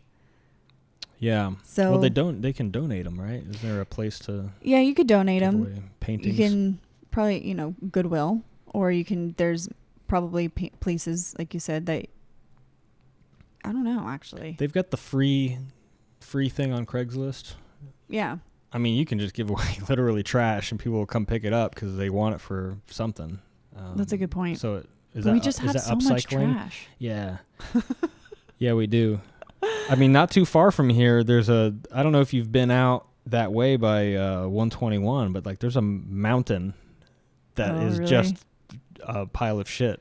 It's the dump, but they don't make it look like a dump anymore. Like the dump used to be this like weird looking thing, but now it's just like a mountain with grass on it, and there's like sprinklers going, and they're like watering the grass, and you're like, what? Like, interesting. Yeah, that's the dump. I think I have seen that. I didn't know it was a dump. Yeah. It's a great way to mask it. Well, absolutely. And on the top of it is where they're doing all the dumping, and they're piling it up, and then they just like put dirt over it, and they layer it, and then they grow grass over it. And so all of that trash underneath is basically like fertilizing the grass and making it look like just a giant mountain of grass, and I should say a giant hill that is covered in grass. So like the picture, the Windows 95 background that had the rolling hills, the grass, the iconic picture, that could have been a dump. I mean, we could have just been a dump with, they put grass on it. I don't know. Anyway, weird nerd reference. Never mind. I want to hear about mycelium because you really perked my interest on this. So are you cutting it into sheets? No, so and making it a canvas? There's a company where you can grow your own mycelium. Okay. And it comes in a bag. You put flour, so mycelium has something to eat. It's a bag with wood chips in it. Yeah. So mix that with water, put the flour in, and then the mycelium starts to grow. Then after a couple days, you break that apart and you put it in your form, whatever you want to create. First you break it apart, you put more flour in it, you put it in the form, and then you let that grow. So now once you break a mycelium bond, when you put them back together, the bonds grow stronger. And then you dehydrate it in the oven. And once it's done, it's this hard surface. Wow. How thick? What's the thickness of that? It depends. So the one that I'm making is in a sheet pan. So it's only, half an inch to an inch, depending on which area. But you could put it into, you could stuff it into this cylindrical thing. Yeah. And then eventually take it out and you'll have a cylindrical. You have a cylinder. You could make a lamp out of that, I suppose. Yeah. There's people making tons of different stuff out of mycelium and different components. There's I got a recipe because I was in the biodegradable mindset of how can I make something as sustainable as possible. And there's a recipe I got using coffee grounds and mixing coffee grounds with a couple other components and drying that. And there was a lady who made a bag, like material, and fashioned it as a bag. Coffee grounds? Out of coffee grounds and the components that she mixed it with, yeah. What would be, because coffee grounds are just loose particles, so you could use wood chips in that case then, or something. Yeah. Is there something about the coffee that makes it stick together? It was this specific recipe. There's one that is eggshells. I forget the, what is it? Gusso? No. Gesso? Gesso, yeah. It's, I can't think of the different materials that you put in it, but eventually it just makes it so it's I want to see that. Movable. I want to see a coffee ground bag. I'll send you a picture of it. That'd be awesome. That'd be cool to see. Because I know they're making like artificial leather, like vegan leather is what they're calling it. Like the leather didn't eat meat or something like that. I don't know. I mean, the words we use for stuff just doesn't. Yeah. Well, think about it. They're doing pineapple leather.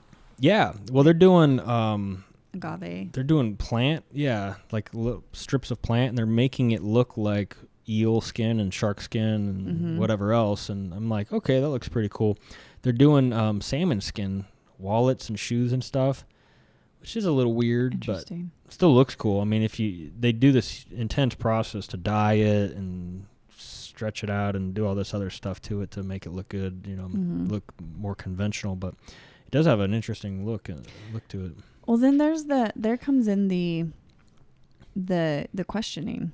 If you're doing the intense dyeing or mixing it with chemicals, how, because I think it's specifically with clothing and with materials and coming up with new ways to not use leather, not use cotton, regular cotton. They're doing bamboo cotton. It's like the process to get it from bamboo to a fabric has to go through all these chemical processes. So how is that relating to the earth of what's being, how toxic is that?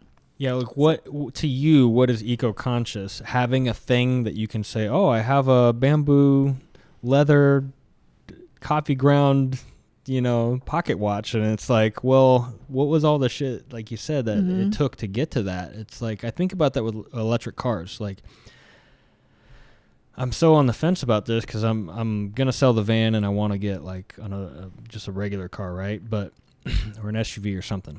And so I'm looking at the Mustang Mach-E. That thing looks so sweet, and it just looks really cool. So I'm thinking about that. I'm thinking about like maybe a Tesla Model 3. I'm thinking all electric, but I'm also thinking like, oh yeah, doomsday. What if the shit hits the fan? You're gonna need like a gas SUV with the roof rack and the gas thing on the outside and like a gun sticking out you're gonna need that. So, but how often is that gonna happen? So why don't I just get a car that's cool and and is electric? But anyway, I'm digressing. The point is, we're talking about the ecosystem.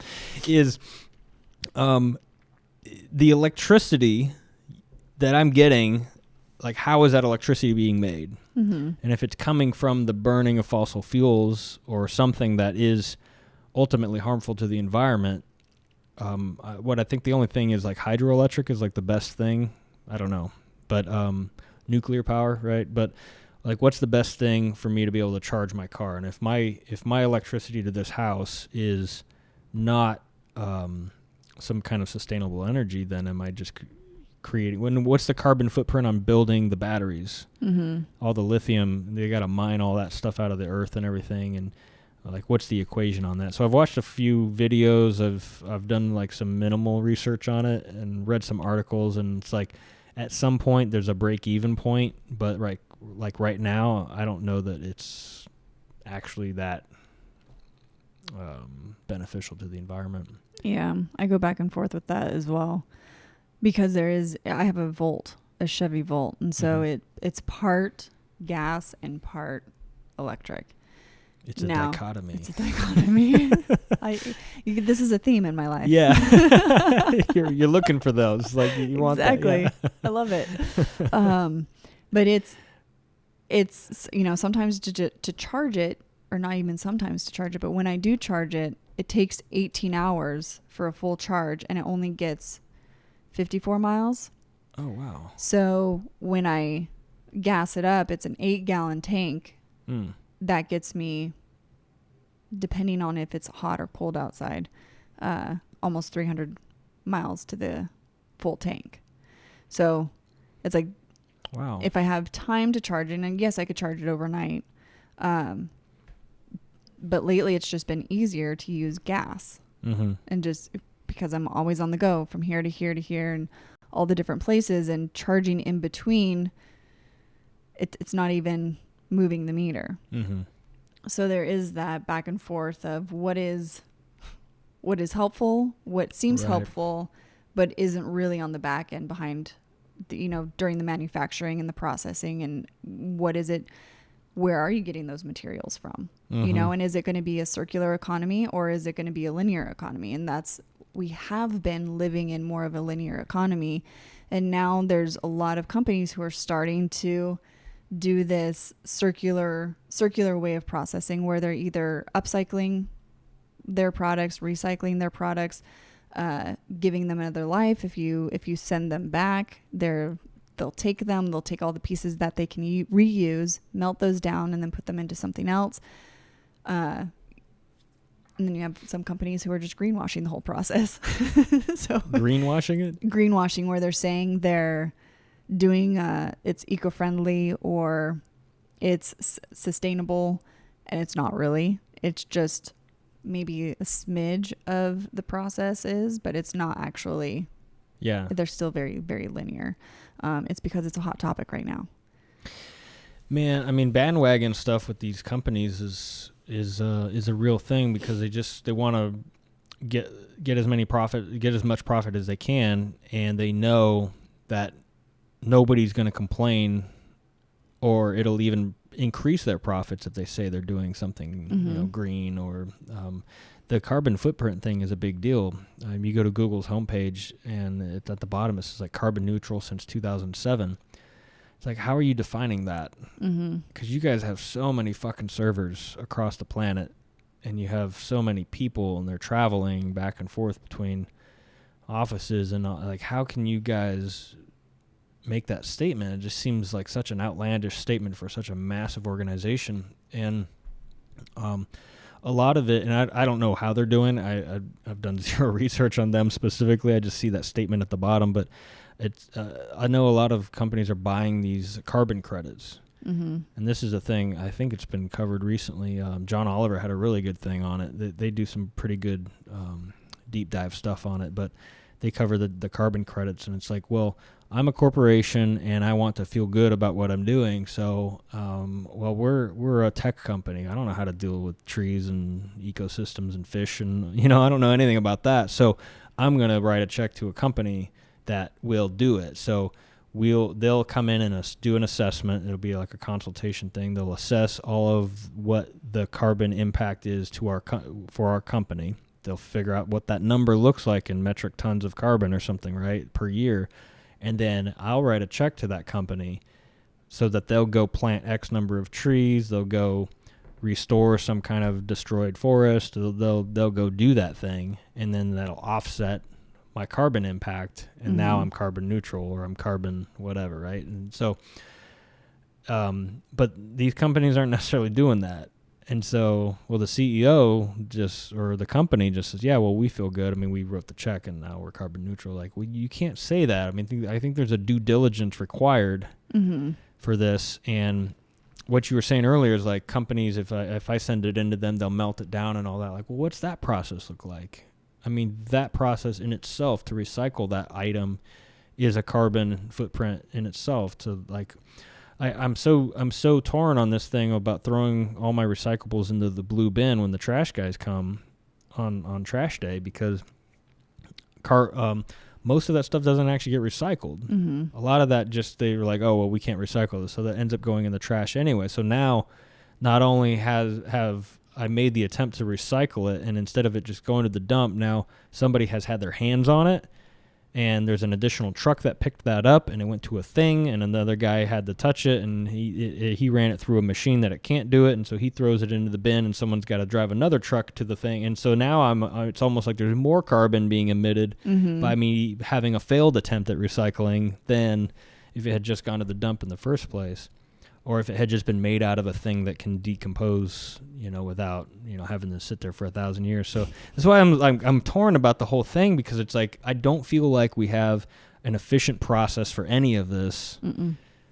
And, but everyone's being made to feel guilty that they're not doing it. It's like, well, give me a system that actually is provable, that actually works, and we can recycle all these things and start making all that stuff that we're talking about out of that material, and then send it to the proven process that we're talking about. So yeah, I got on a soapbox there for a minute. Sorry. I love it, and this is that's why when we were talking about the movement, and I said I used to work with people, because now I'm taking the sustainable route of what can I do in a world where it hasn't been the focus, and it's becoming more and more and more a passion of mine to understand this whole system and understand what we're doing and how we can make small shifts that lead to big action. And part of that, I think, is making it consumers are going to say they want an easy yes. They want something that's simple. They don't want to go through all these hoops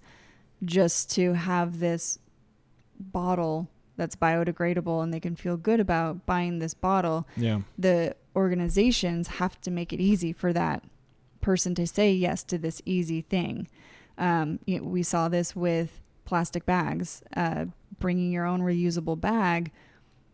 If it's not going to be easy, people are going to keep using the plastic bags. Right. So, that's a whole thing in itself, where they're selling these like really hard to these like thick plastic bags now that you can't rip them.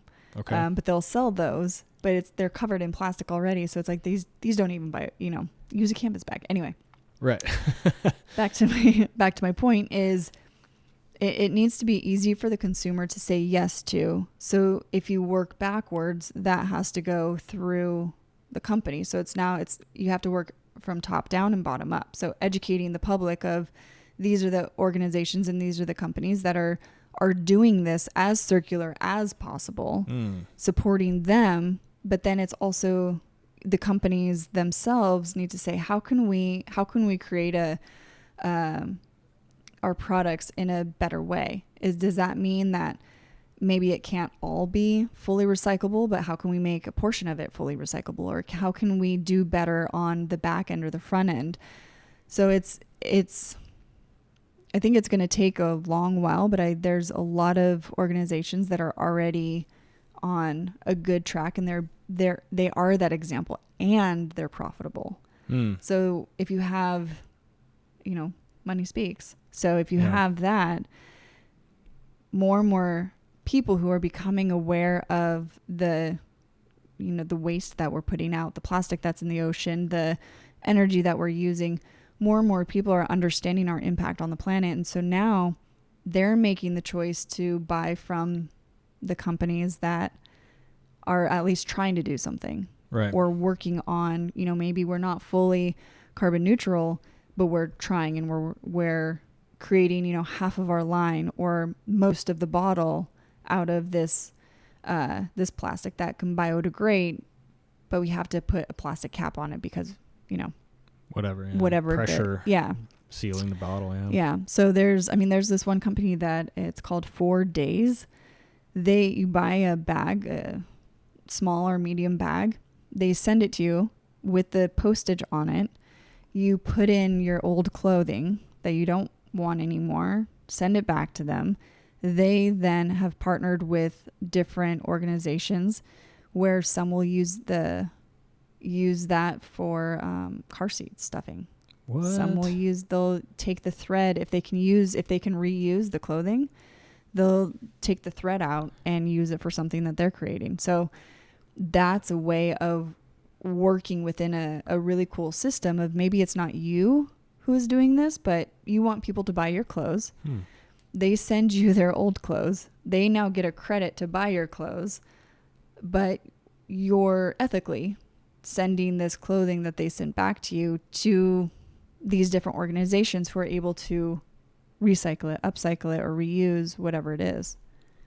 Wow, that's awesome. I know there's because I was, I built the van, and so I'm thinking about insulation, because I was looking at, I was struggling with that, because they make certain materials that you can use for insulation, and some of it is a problem with moisture, because in a RV, a camper van, moisture is a big deal, and so you can't really have anything that can hold on to water, because then it becomes a mildew mold thing, and so it's a big problem. So you have to insulate, and you have to use materials that are not going to ultimately, if there's moisture buildup in behind the walls, behind the cabinet, you can't have it be something that could build mildew, because then you got to rip your whole van out just to address this mildew mold thing. So you have to have hydrophobic materials back there. And so I was looking at insulation, and denim, they have denim insulation.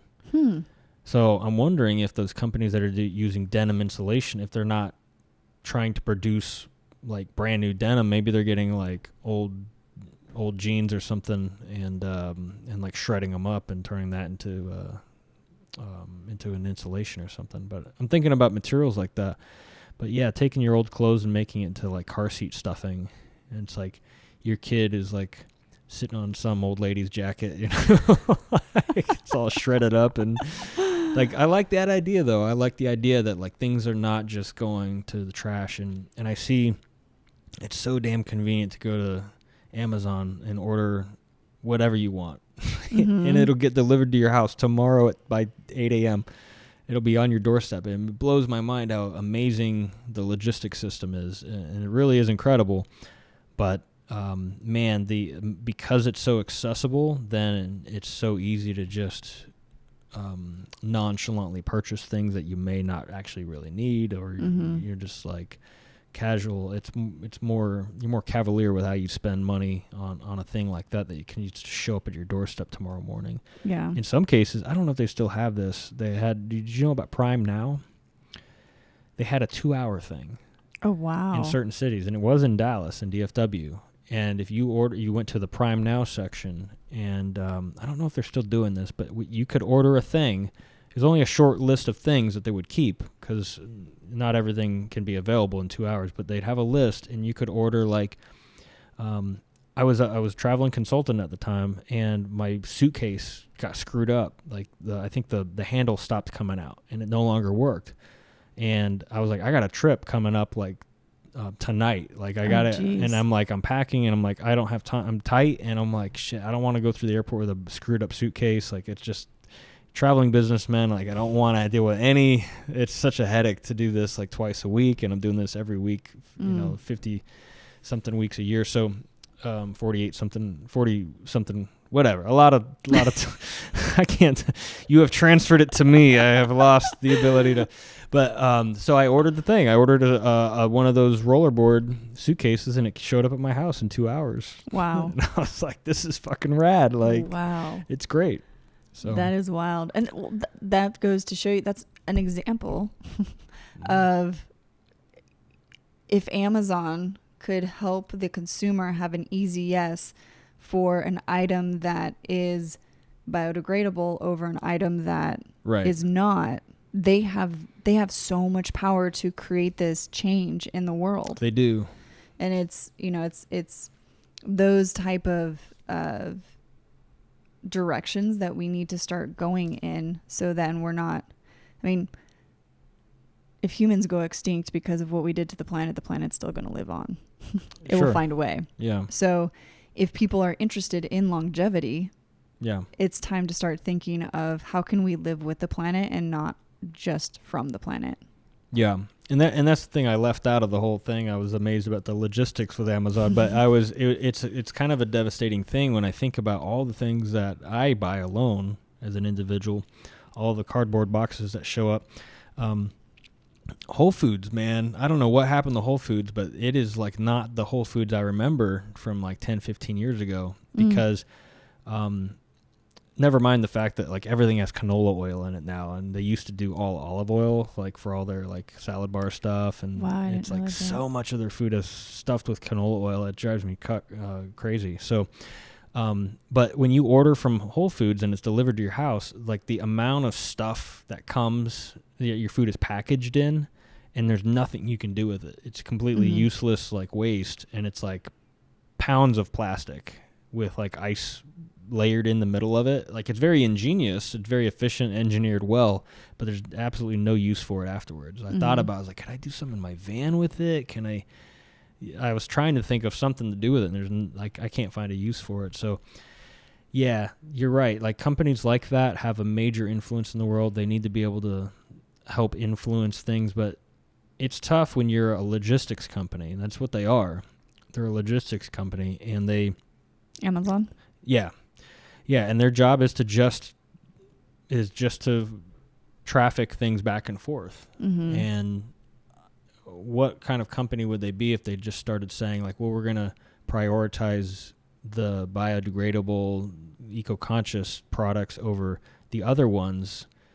I think that from a market standpoint, like the market will stop having so much faith and trust in them, because the companies that are not, well, it could go two ways, right? It could be a thing where they lose a lot of trust from these other businesses that do a ton of volume with them, or it can be like, oh shit, we've got to get on board because Amazon's the one-stop shop. We have to do whatever they're gonna want, and it may probably go that way.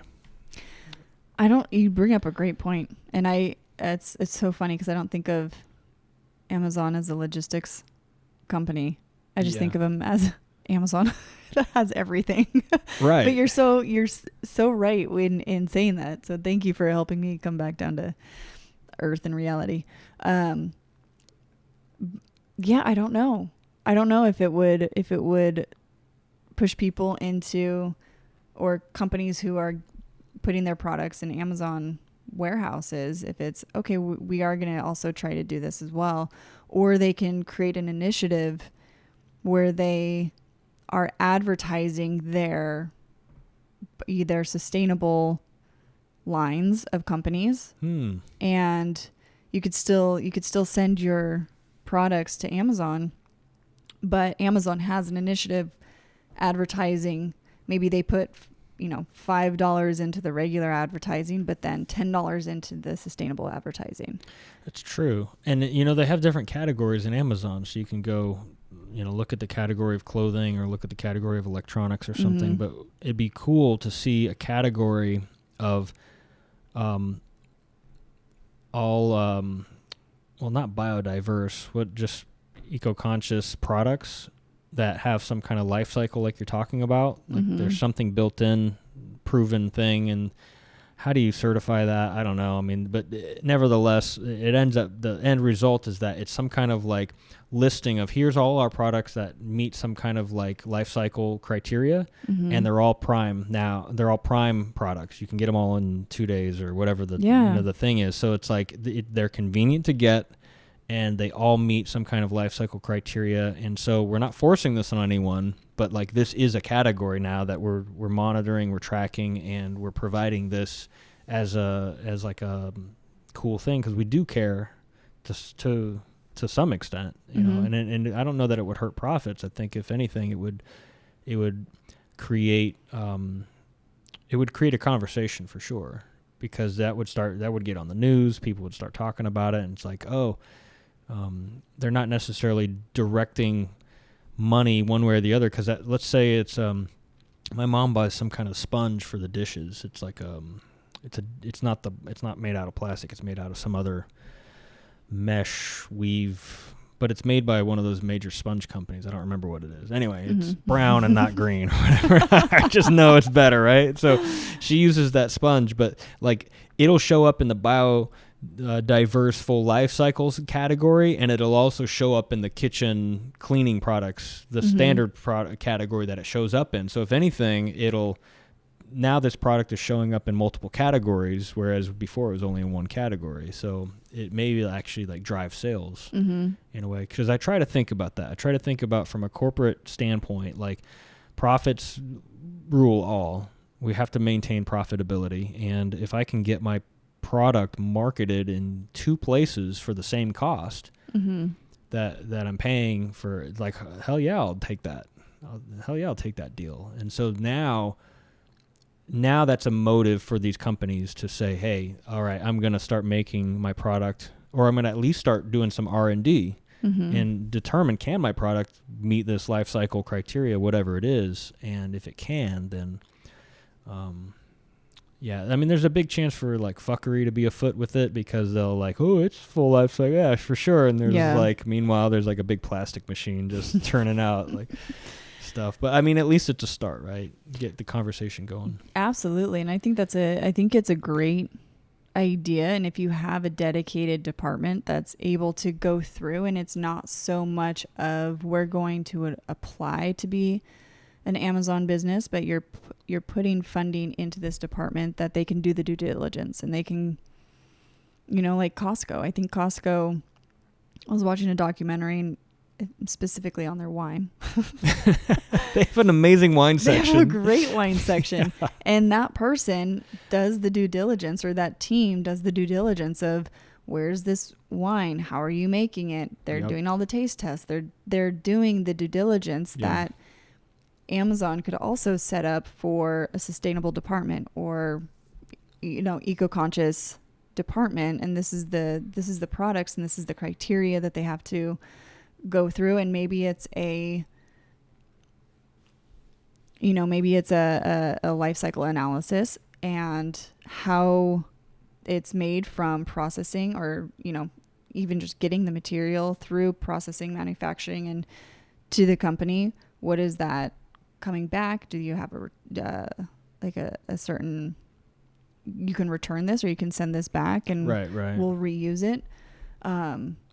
There's so many ways to do that, and there's so many innovative thinkers that I'm sure they could come up with a way that is still profitable for them, and they're able to have this department go out, and it's, maybe they accept 100 applications or a certain number of applications per month, and you need to get this in, so then it's doable for them to do that due diligence. Applications for what?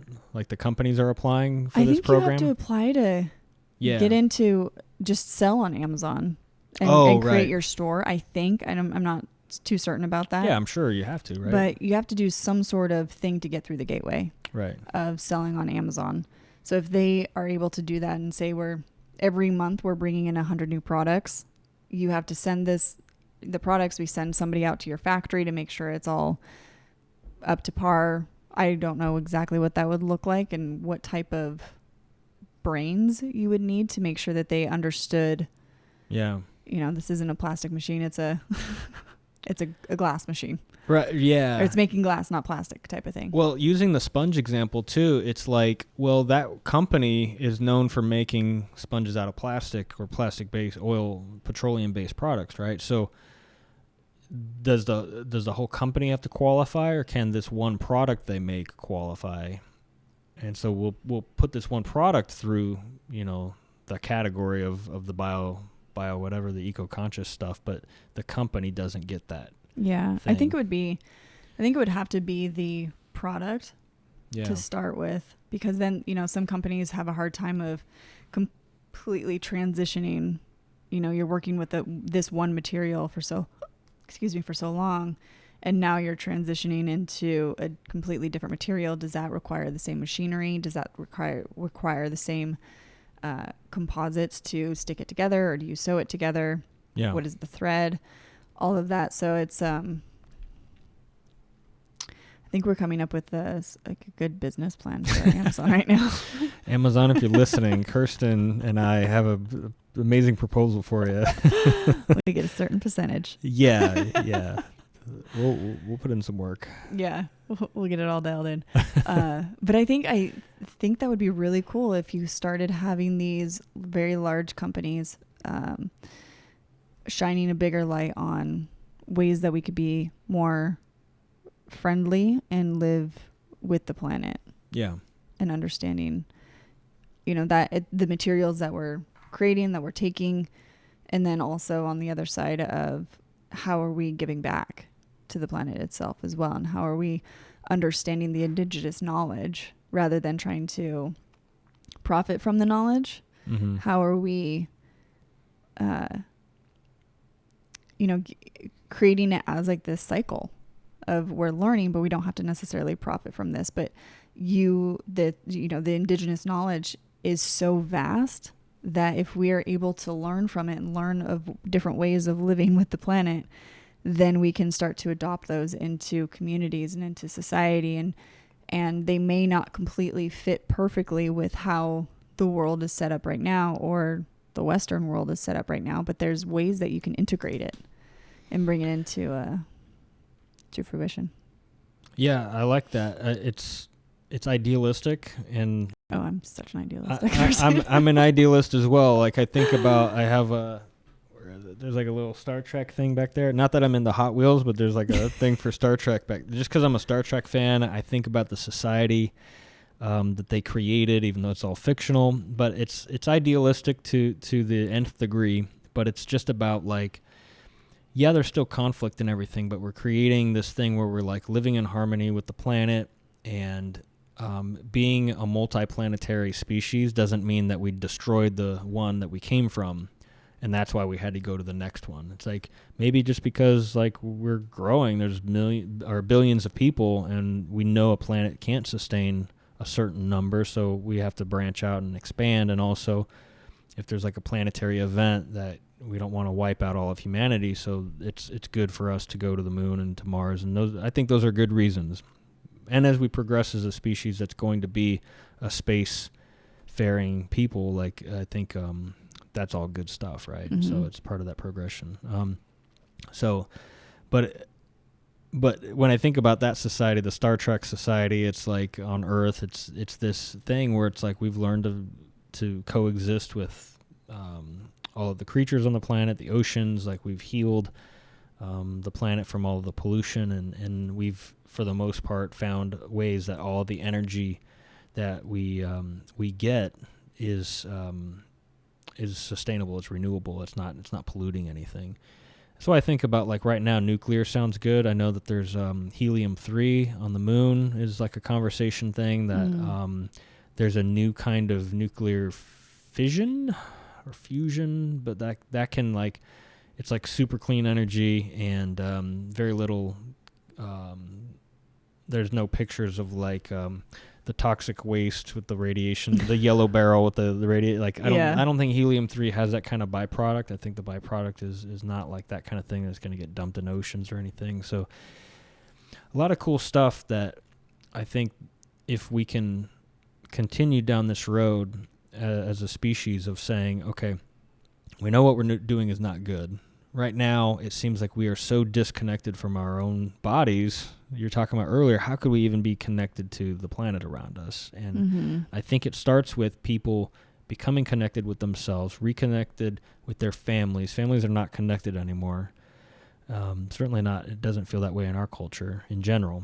I'm generalizing, of course. There's always good exceptions. And then connecting to the environment around us. And so I think that people that like they go hiking, they go camping, they go climbing, rafting, like outdoor people, I think they understand this. I think they appreciate that because they're seeing nature. They're seeing that when I'm on a hike and there's somebody's like beer bottle, like what the fuck is a beer bottle doing out here? Like it shouldn't be here. And it's easy when you're in nature to see that one beer bottle or that one wrapper and feel that kind of like frustration. Because you can see all this amazing nature and then there's this one foreign thing that doesn't belong there.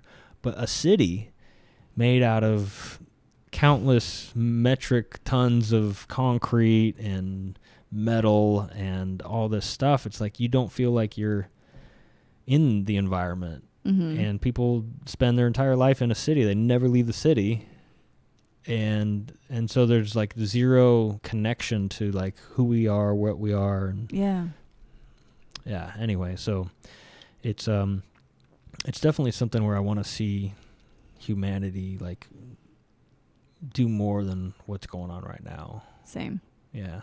Same. I think that's why I don't believe in coincidences. I think that everything is orchestrated for a reason, whether that's working for the person and the individual themselves or the community, the people around them, or for whatever it may be. I think that for me specifically, the journey that I've been on and going from, learning more about the body, learning about the mind, now turning more in the creativity, turning focus into the planet. It's how does this all work together? And that's why I said, should we do this podcast now or should we do it in a couple of weeks when I have things figured out? Because I'm in that space of how does this all live together and work together symbiotically, where we can figure out, okay, this is the body connection, this is the mind connection, this is how you respect yourself, this is how you respect those around you and use compassion, but then you have the compassion for this planet. But then there's people who are indigenous to these different lands that also have this beautiful knowledge that we can bring back to the collective people to understand and educate how we can, again, live symbiotically through this whole cycle. Well, once you get that whole thing figured out for our planet, you come on back.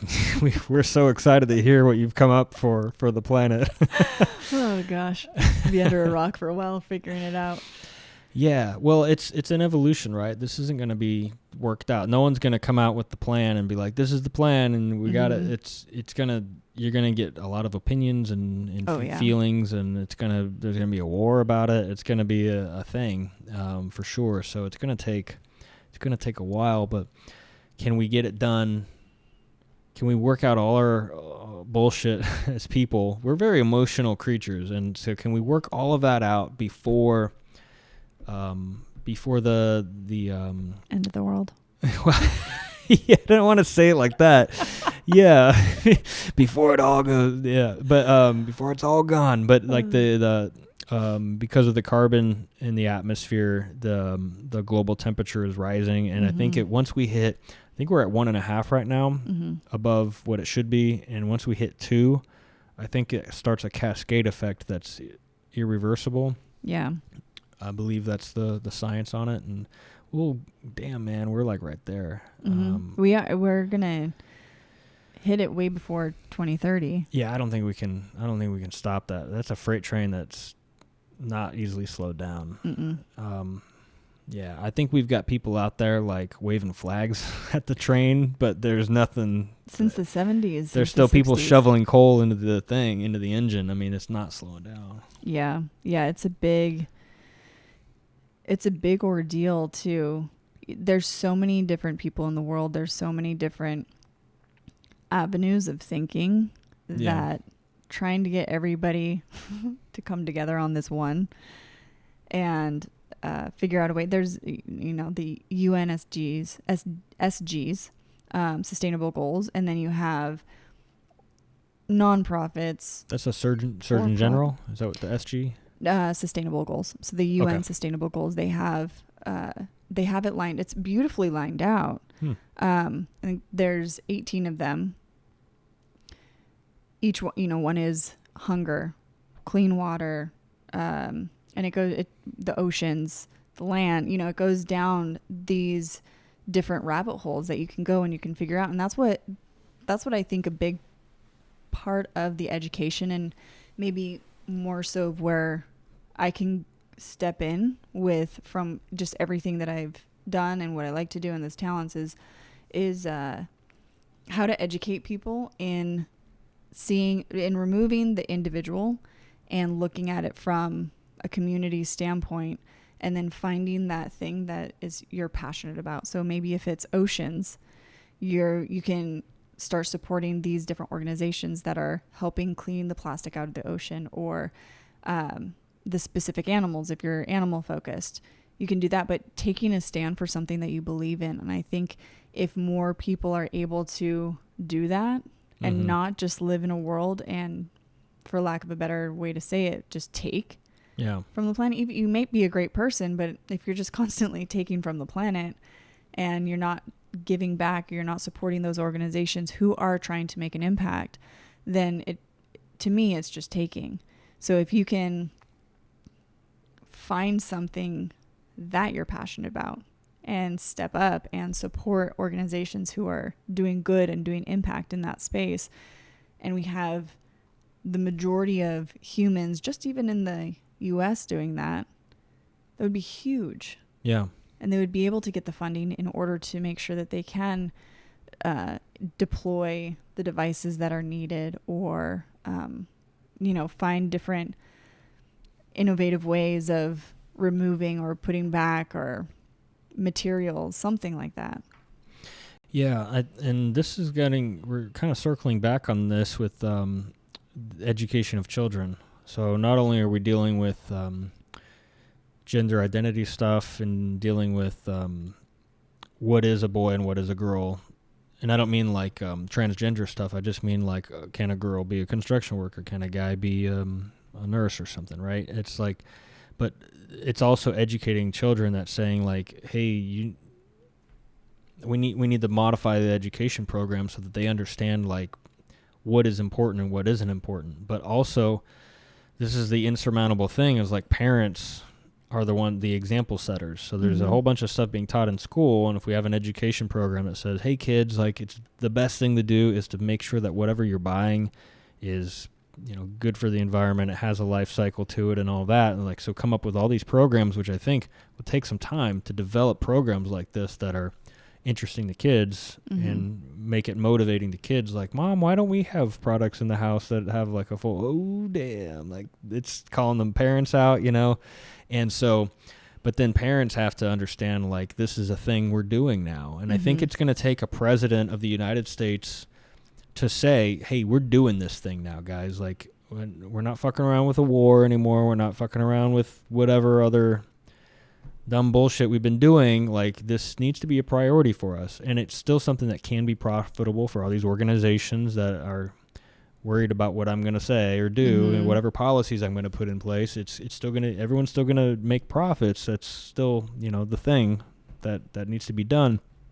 But we need to do it in a way that, and then the whole fear is about people, take jobs away and all that. Like, we're not doing that. What we're going to do is just say, companies, you guys do make a lot of money. It's important for you to start making products that fit into a sustainable future for our planet and guess what? We're educating our children about it. We're educating parents about it. We're making a full holistic program that's more than just one product that's sustainable or one thing over here. It's someone's coming together with, this is getting back to the secret boardroom meeting where we're having a 10-year plan and we're putting it together. So this is where it comes from. This is it. This is it, man. This is how they get you. But I think it's got to be like that. Right now, there's no sense of that happening. Nobody's steering the ship in that direction. It's just a bunch of people talking about it. It's you and me talking about it. And I know it starts that way, but we're way past grassroots. There needs to be a nationally organized thing. And the UN can make a beautiful, and I'm not shitting on it or anything, but the UN can make a beautiful document all day long. And I know that European countries are adopting some of this stuff, but I just don't know that it's happening fast enough. And seriously enough. Yeah, I don't think it's happening near as fast enough, and there's no repercussions if you don't. Right. And I think that's a big thing, that there has to be by 2035, we're going to do, every company needs to be percentage sustainable or, have something in place where if they don't get there, it's not just a slap on the wrist of, oh, we now publicized you didn't get to this percentage in time. Ooh. It's something that's even far more and greater than that. Yeah. And what are those repercussions? And going back to educating the kids, one of my best friends, she has her kids go to forest school, like a school where they do forest. Are you saying forest? Oh, forest school where it's basically nature school. I love that. And they go on hikes. They learn about bugs. They learn about trees. They do the traditional stuff as well, but it's more hands-on, living within the earth and understanding what's around you and community. And it's I don't know all the intricacies about it, but that's a way where people are doing cool things to change the education system. Yeah. Well, you can absolutely conduct a lot of classes outside. Like, okay, they don't call it English class in elementary school. They call it, it's not literature. It's language arts, I think, is what they're calling it now. I don't know. They're always changing names of stuff. It's like, it's English. Just call it English. Like, whatever. Just whatever you... Why are we always trying to change the name of stuff? I have no idea. It drives me crazy. In the tech world, they're constantly changing the name of a product. And it's like, just call it what we've always called it for the last 30 years. Like, why do we have to, all of a sudden, it's got to be cool. It's got to have a cool name, man.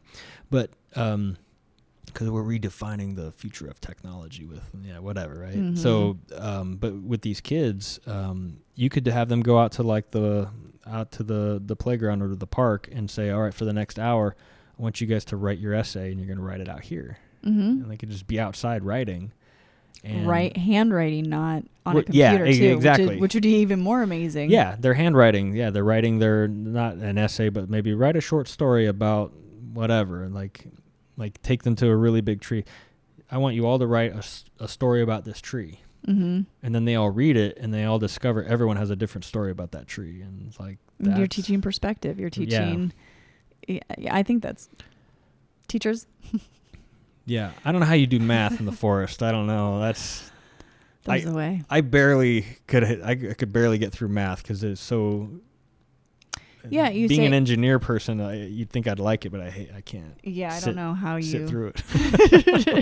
That doesn't compute to me. If you take me to the forest, you can't. I'm not going to hear a damn thing you say about math. I'm just going to be look at the bird and there's a squirrel and.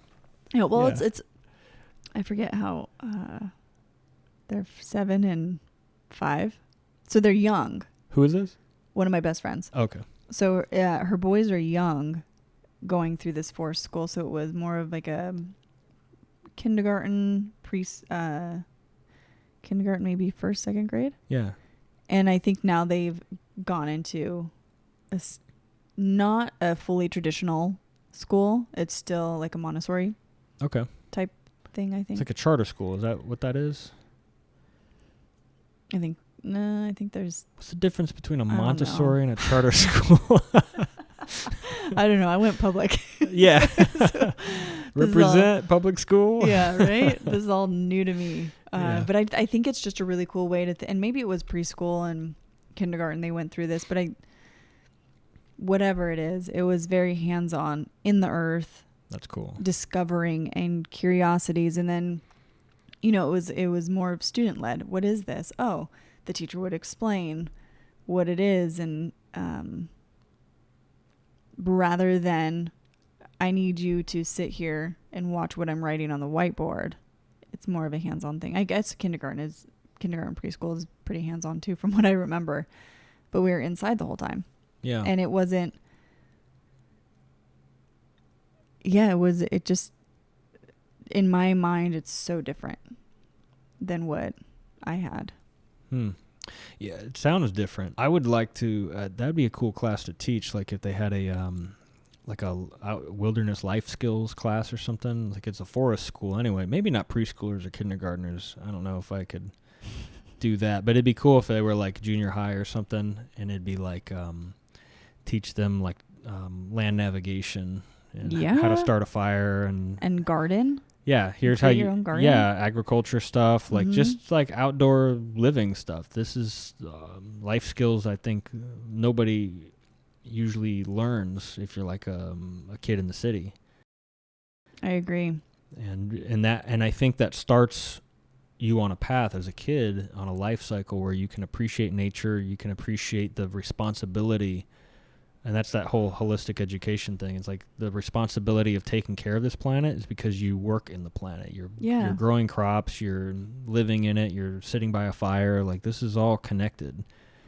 And appreciating that connectedness is, I think, important for kids. Mm-hmm. Well, it goes to the if you don't work for something, you don't truly appreciate it and take care of it. So if you do have your hands in the dirt, and if you are creating something, then you're more apt to take care of it and understand it in a different way than if you were inside 8 hours of the day, you travel, and then you go inside again and hang out and watch the TV or play a game on a screen.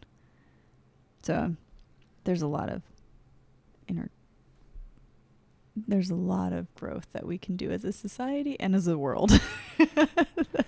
Yeah, I mean, what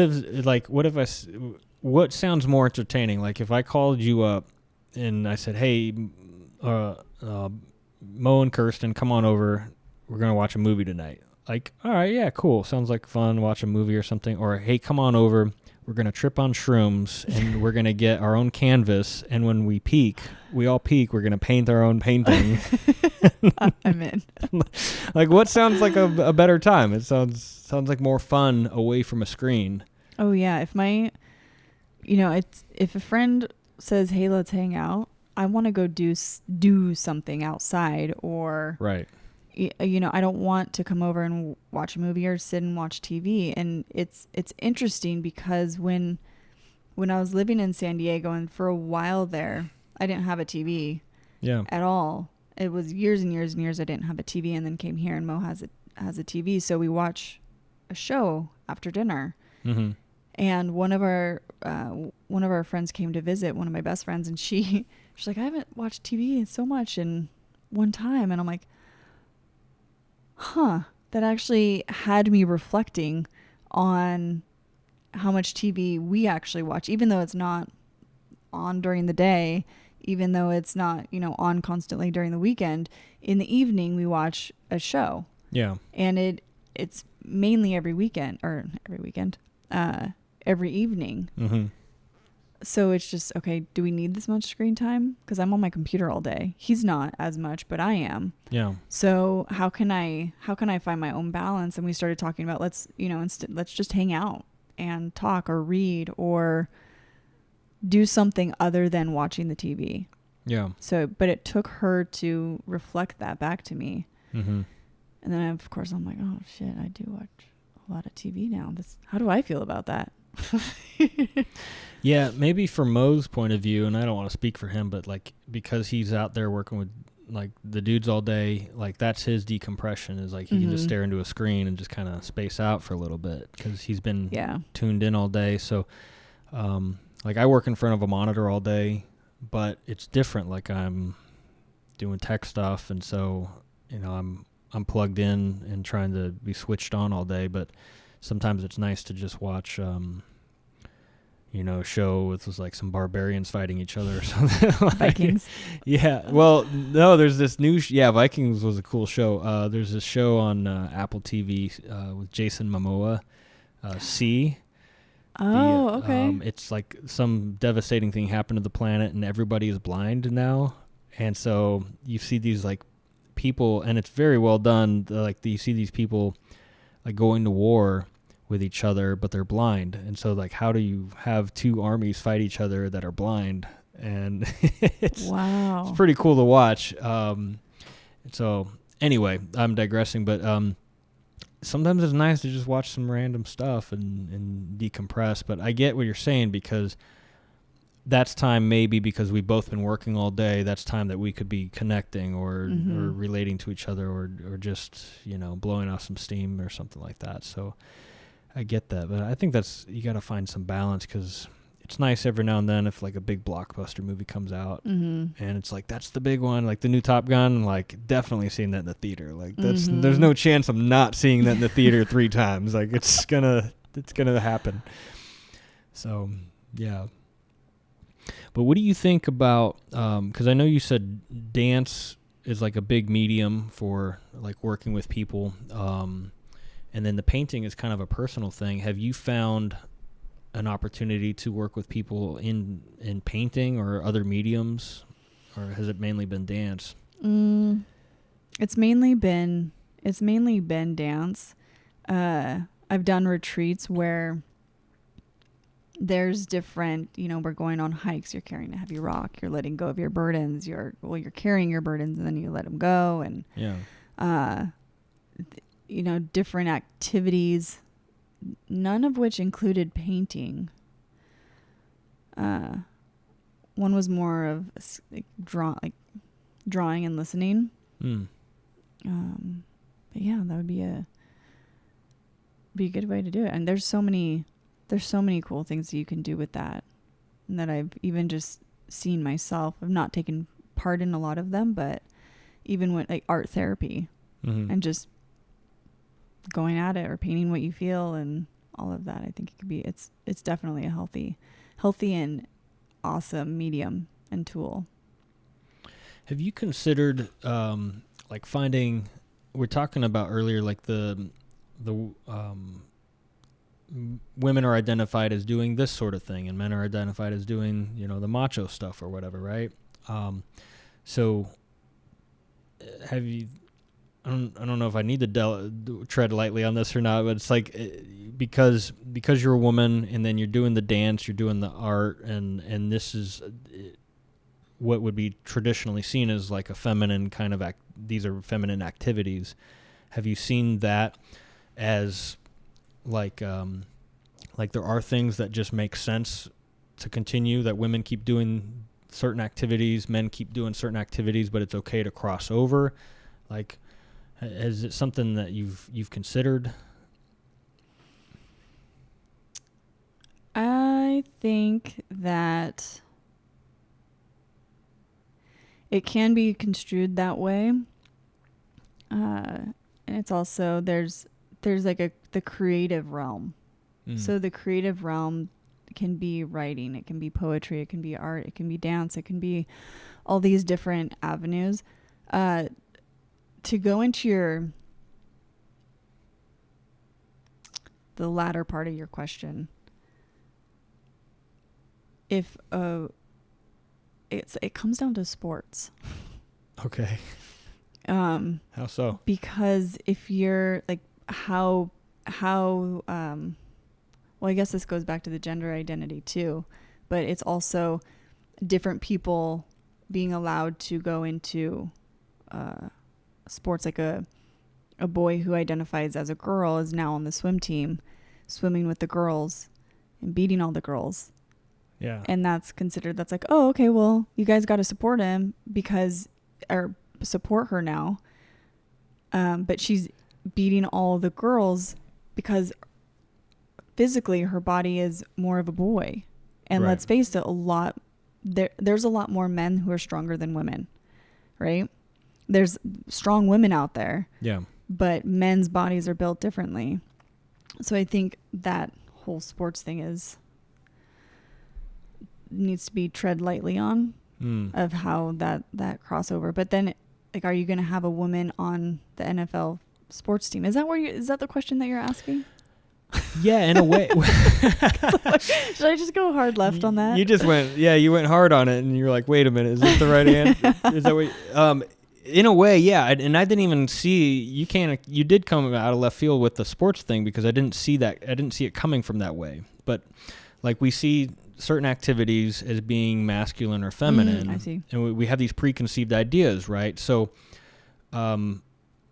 is that something that should always be there, because we know that a woman is going to be giving birth to a baby and the guy is going to go and hunt the elk or something, right? Like, these are traditional typecasts, I guess. And so is reaching women and working with women through dance or things similar to that strikes me as being feminine activities, right? It's like, you're not going and doing push-ups with the girls and taking them on,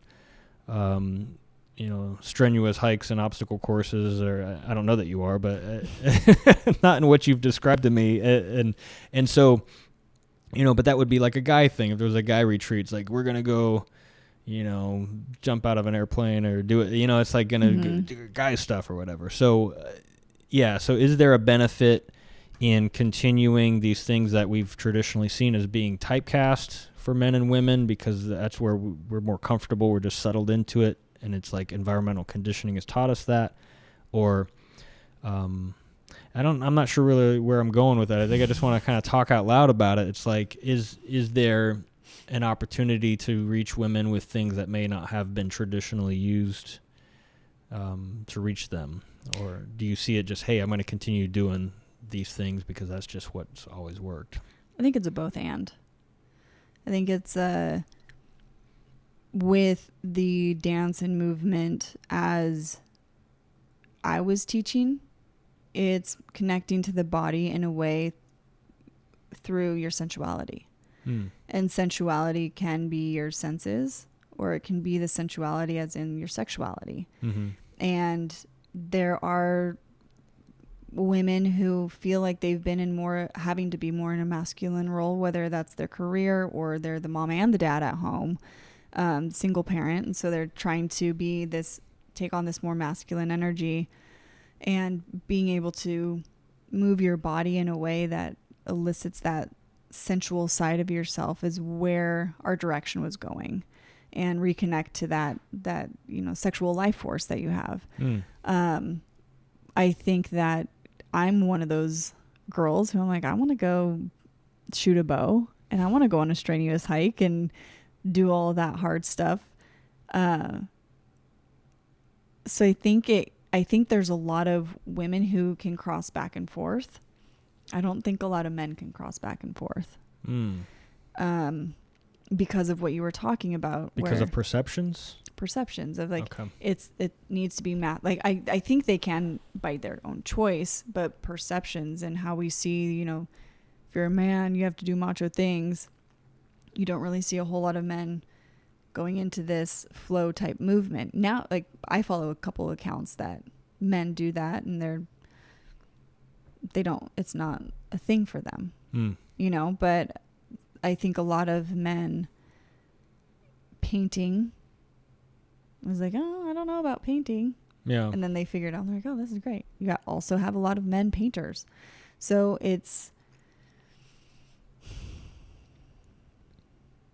I think it can be a both and. It's just like depending on the realm of where it's coming from. Like, you can have men do the haka. And the haka is a dance, is the Maori dance in New Zealand. Yeah. And that's very tribal, and it's very like aggressive and primal. Yeah. And it's I think it just comes down to the person. Like, are you comfortable enough with yourself, and do you know yourself enough that if painting is a thing for you, no matter what your gender is, take it up. If dancing is a thing for you, take it up. If writing poetry is, take it up. There's been great men and women in all these different areas. So I think it's a both and. Yeah. I like that answer. I think it leaves it open, like just be who you want to be. Yeah, so forgive me for even asking the question. It was just a thought of like, okay, dance seems like a traditionally feminine activity, but yeah, you're right. There's exceptions. What is this thing in universities? I don't know if they're still doing it, but it was like stomp or step groups, and there'd be the men that do I can't do it because you know what I'm talking about. What is that called? The step. It's just step. Okay, and then so like it's like coordinated dance things, and there'd be like a dance off in the quad, and they'd be like stepping to each other, and like, aren't there movies about that too? Like Step Up with Channing Tatum, but that's also like breakdancing, right? Breakdancing is seen mainly as a guy's dance. Girls can absolutely breakdance. Parkour is there's a lot of men in parkour, but women. I was doing or trying to do parkour because it's just, there can be a lot of transfer back and forth. Isn't that is parkour the stunt thing you used to do? Is that's what it was? A little bit of it. So the stunts was it was like high falls and stunt fighting. Parkour, I got into parkour because I wanted to for stunts. Okay. But it's really cool. And part of me wants to just get really good at it or strengthen my body even more to do like American Ninja Warrior, not the TV show, but just to go do those, go to those gyms or go to, those obstacle type things are fun for me. Yeah. One of my Marine Corps buddies, he's a manager over at one of those Ninja Warrior gyms. We could go one day. Yeah, he could get us in. We'll go do they have the ramp, the wall thing that you run up, and they have all the stuff. It's like, I would love to do that. Yeah. Yeah, I think there's one in Flower Mound that I was looking at. I think that's the one. Oh, really? Well, wait, where's Flower Mound? No, I'm thinking it's over by Addison. Oh, okay. Which I think the address is technically Farmers Branch, but I don't remember the name of it. Either way, we'll have to go. Yeah, it's a cool spot. I don't know about the one in Flower Mound because that's closer. Yeah, I think it was on the other side of the lake there. Oh, okay. Like the south side of the lake. Yeah, I would check it out. Yeah, either one, it doesn't matter. But so I didn't know this though, but parkour is a type of dance? No. Oh, okay. No, that's just street, like moving from object to object. Right. No, I've seen it. I mean, I'm familiar with the. I know, I've seen what it is. I just didn't. It sounded like you were alluding to it being a style of dance. Oh. Like No, it just popped into. I think I just really want to be good at it. Yeah. That it popped into my head. It sounds like an awesome thing to be good at. It's makes you very agile. It requires you to have speed and strength and just like an all around in shape body. So yeah. Yeah, so that's the parkour thing. I was going to ask you something else. Totally out of my head now. I'll come back to you. Yeah, I'm pulling a U. I'm rubbing off on you. Yeah. Oh, the stunts. That's what I wanted to ask. So, so you did parkour as a result of the stunts? Like, what were you doing? You were doing this on movies, or what was this? Well, I got into parkour to support doing stunts. I thought it would be cool. I didn't really want to be an actor, but I thought the world of making movies was really, really cool. And the James Bond movies, the newer ones, or not the new ones, but when the Daniel Craig one was coming out. Yeah. Like the first 007. Casino Royale. Yes. And then all these just action. I was always drawn to action movies.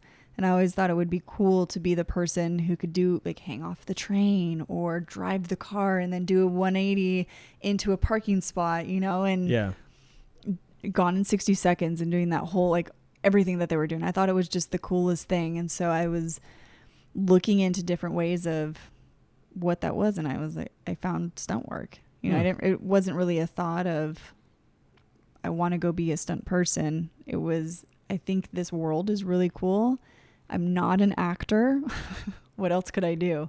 Yeah. And so I went up to Los Angeles, and I found this. I was going back and forth. I lived in San Diego at the time, so every Tuesday and Thursday I would drive up to Los Angeles and go to this guy. He was a retired stuntman named Bob Yerkes, and he had this place in his backyard where there was bags, there were shipping containers, there was trampoline, tall ladder, you jump off into the bag. Just broken glass on the ground, right. knives hanging from the wall. Yeah. Well, it was a stunt training center, or not an official stunt training center, but a training area where you would have the older stunt guys come teach the new people. Oh, that's awesome. Coming in, and it was a rad community, and I stumbled upon it. Just not even stumbled. I was searching of how to break into it. I was scouring the internet and seeing who was on this movie, and then seeing if I could connect with them on LinkedIn or if they had a website, and then emailing them, and how do I kind of get into this world? And one of them told me about Bob Yerkes, and so how did I officially get up there? I think somebody said, talk to this person. And so I went up there and I said, hey, I'm new. I'd like to get into stunt work. And so I would go up there every Tuesday and Thursday, train for 2 hours, and then turn around and go back down to San Diego. And then eventually moved up to Los Angeles and would just do small stunt things here and there, and got my SAG card because I wasn't in SAG, but they had wanted me in there or in their film, and so got Taft-Hartley'd in. Anything we know? Anything we know? It was super, super tiny. It was called Fred the Movie. Okay. And I was the drowning girl. Wait, Fred, I know that name. Yeah, it was this YouTube guy, this YouTube kid who would make the diary of or something about Fred, I forget. Yeah. But anyway, they turned it into a movie, and so the girl was a blonde girl about my height, and she needed to pretend to drown, but the water was really cold, and they didn't want her to pretend to drown, so I had to pretend to drown, and then the leading guy came up and picked me up and took me over to the side, and then cut, and that was the scene. Yeah, I mean, it's so funny what's considered a stunt, because sometimes you got the dude like falling off a train into the roof of a car, and insane stuff. Some of that's CGI, right? But like Jackie Chan level stunts, and then there's another one like, oh, we just don't want the girl to have to deal with the cold water, so we got you deal with the cold water, Kirsten. Exactly.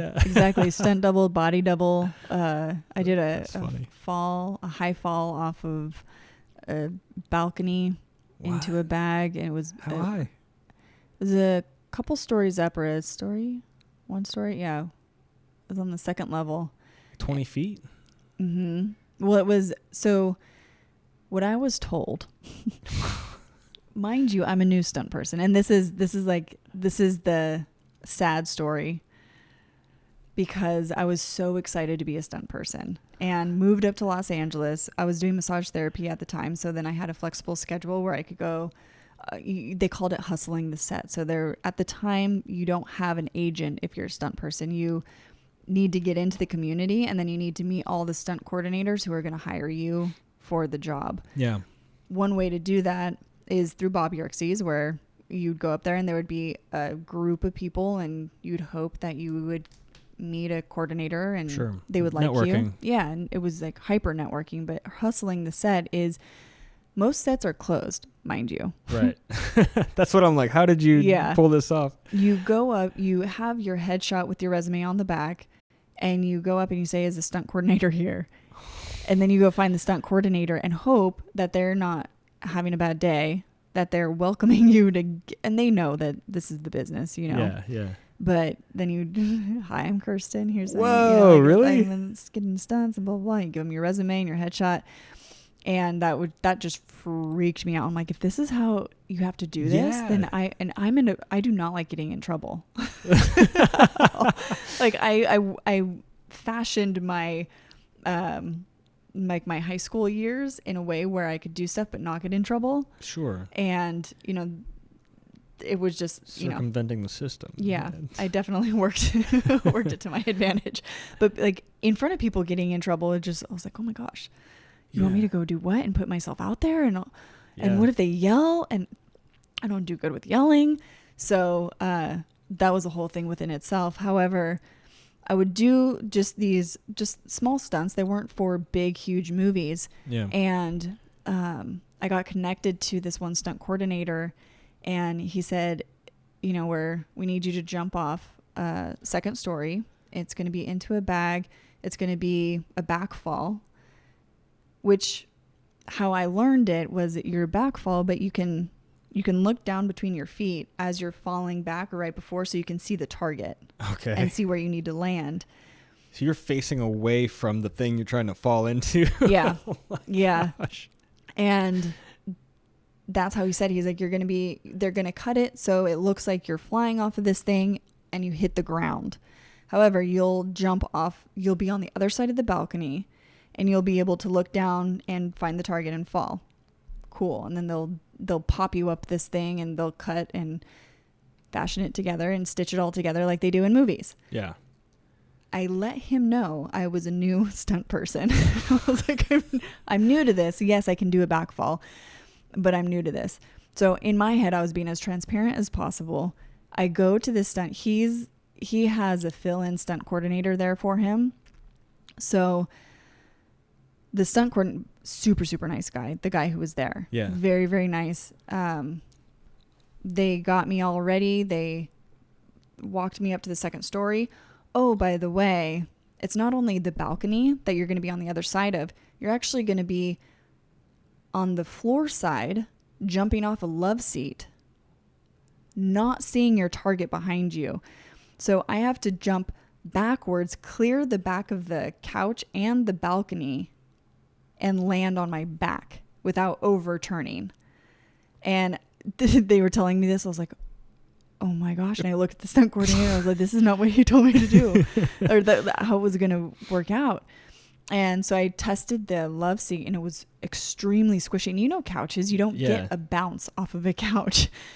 So so he took me down and we were practicing jumping off of a chair into a bag, and it's a flip chair. So of course I'm going to clear the back of the flip chair, you know, and it's a hard service. So the time comes where now I need to go up to the steps, do this. And they I asked him to get a board to put under the cushion of the couch. So then I at least have, like, I'm hitting something to jump off of. Yeah. I did so many 1, 2, 3, nope. 1, 2, 3, nope. I don't know how many times it actually took me to jump, but I eventually did it. And because I was trying to kick up my feet so I didn't hit the back of the couch and the balcony, but I over rotated. And so I landed on my upper back and shoulders, but my feet, luckily I'm flexible because my feet went boosh. Oh, like over your, oh shit. Over my head. And I was like, oh my gosh, it's an airbag that you're falling into. Yeah. So it's not, it's not like a foam. So you bent in half backwards, basically. Like, yeah. Oh my God. Yeah. And it was, and I was just like, oh my gosh, okay, I cleared it, hoping to God that they said that they got it on camera and I don't have to do it again.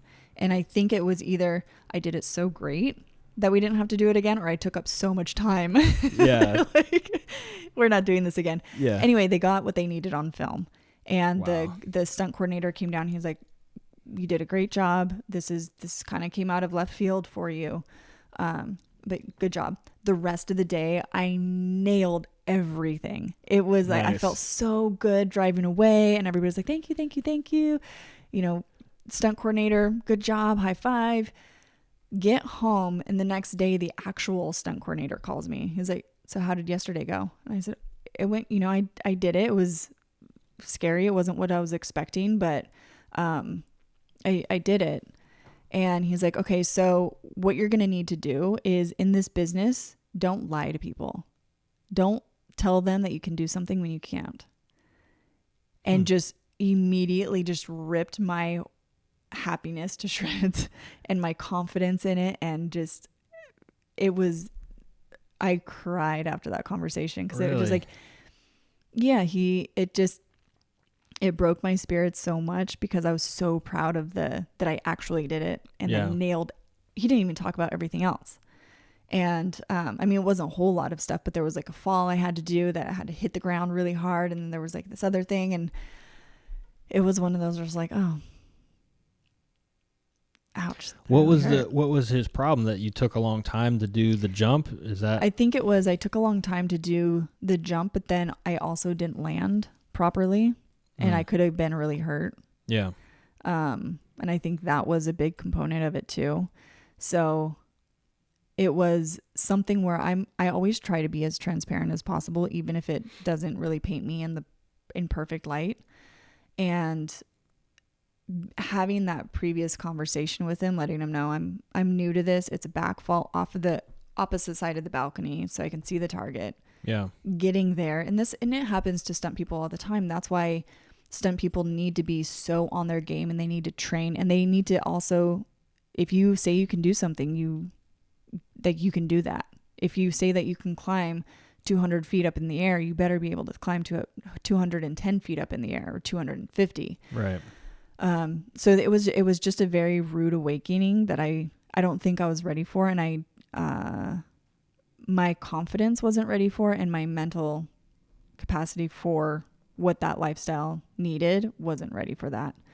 So that was like why I say it's a sad story is because that was the last stunt that I did. Aww. And I just kind of was like, I guess this isn't for me because I didn't have the confidence in myself or the reassurance to just be like, nope, you know what? I'm hitting it hard and I'm going to do even better. I allowed that to crush the dream of being a stunt person. Yeah. Well, I think it took a lot of courage just to jump backwards out of a 2-story window. I mean, that's sounds pretty courageous to me. So I know there's different levels of what courage looks like. But it sounds like that guy was a little hard on you. And that probably hurt your confidence level. But yeah. Yeah. I think he was also, he probably got it from the production company if we were put behind time, or I think we actually ended on time when I left because it was right at lunch and they did it in a 2-part. So yeah, my stuff was in the morning and then the other the other couple scenes were in the later half of the day. But you know what? 15 minutes is big in production. Yeah. And he may have received it on his end of, you gave us a stunt person and they didn't perform perfectly. Right. And they could have been hurt. And so I understand where he was coming from. I think this is also why I got into mindset and started that trajectory of, okay, what could have gone better? What could have gone different? And how could have I, reflecting back on that time, not just, shied away and put my tail between my legs and left. Yeah. How could I have really stood my ground and say, I'm better than this and I'll do better next time. So it was a really great learning lesson. My life went in a completely different trajectory. And again, things are meant to be how they work out. That's not coincidence. But I think that was a big component of, wanting to push myself even with rock climbing or with starting a business or, doing the different things that you can try and do. Yeah. One of the things I've always admired about you, and I didn't know about the stunt stuff. I didn't know about the that you were a massage therapist. And I'm like, man, this girl's been in like so much stuff. Like, there's definitely got to be a book or something written in there somewhere about it. But I've always admired that, especially when I look in at both you and Mo as well. Like, you guys are a dichotomy. No, but he's that embodiment of like what you would see as like this healthy, strong, masculine energy, but you have this like healthy, strong, feminine energy, and it's not that you're wearing a skirt with painted fingernails. It's like a strong expression of a woman, like someone that is willing to jump backwards out of a 2nd-story window if the job calls for it. You do expressive dance, you do art, you dabble in a lot of things, and I think it's really cool. So I really enjoyed talking with you today. Thank you. As did I. I've learned a lot more about you than I knew before. It was fun. Yeah. So it's cool. But yeah, thanks for being here. Yeah, thank you for having me. This is amazing, and I'm excited for you to have Mo on. Yeah, I can't wait. It's gonna be fun. Yeah, I got to get some more stuff. I got to get some like drinks and cigars and make it people can smoke whatever they want here. Make it there you go. A fun thing. So I dig it. I dig it. Yeah. All right. See ya. See ya. Bye, everyone.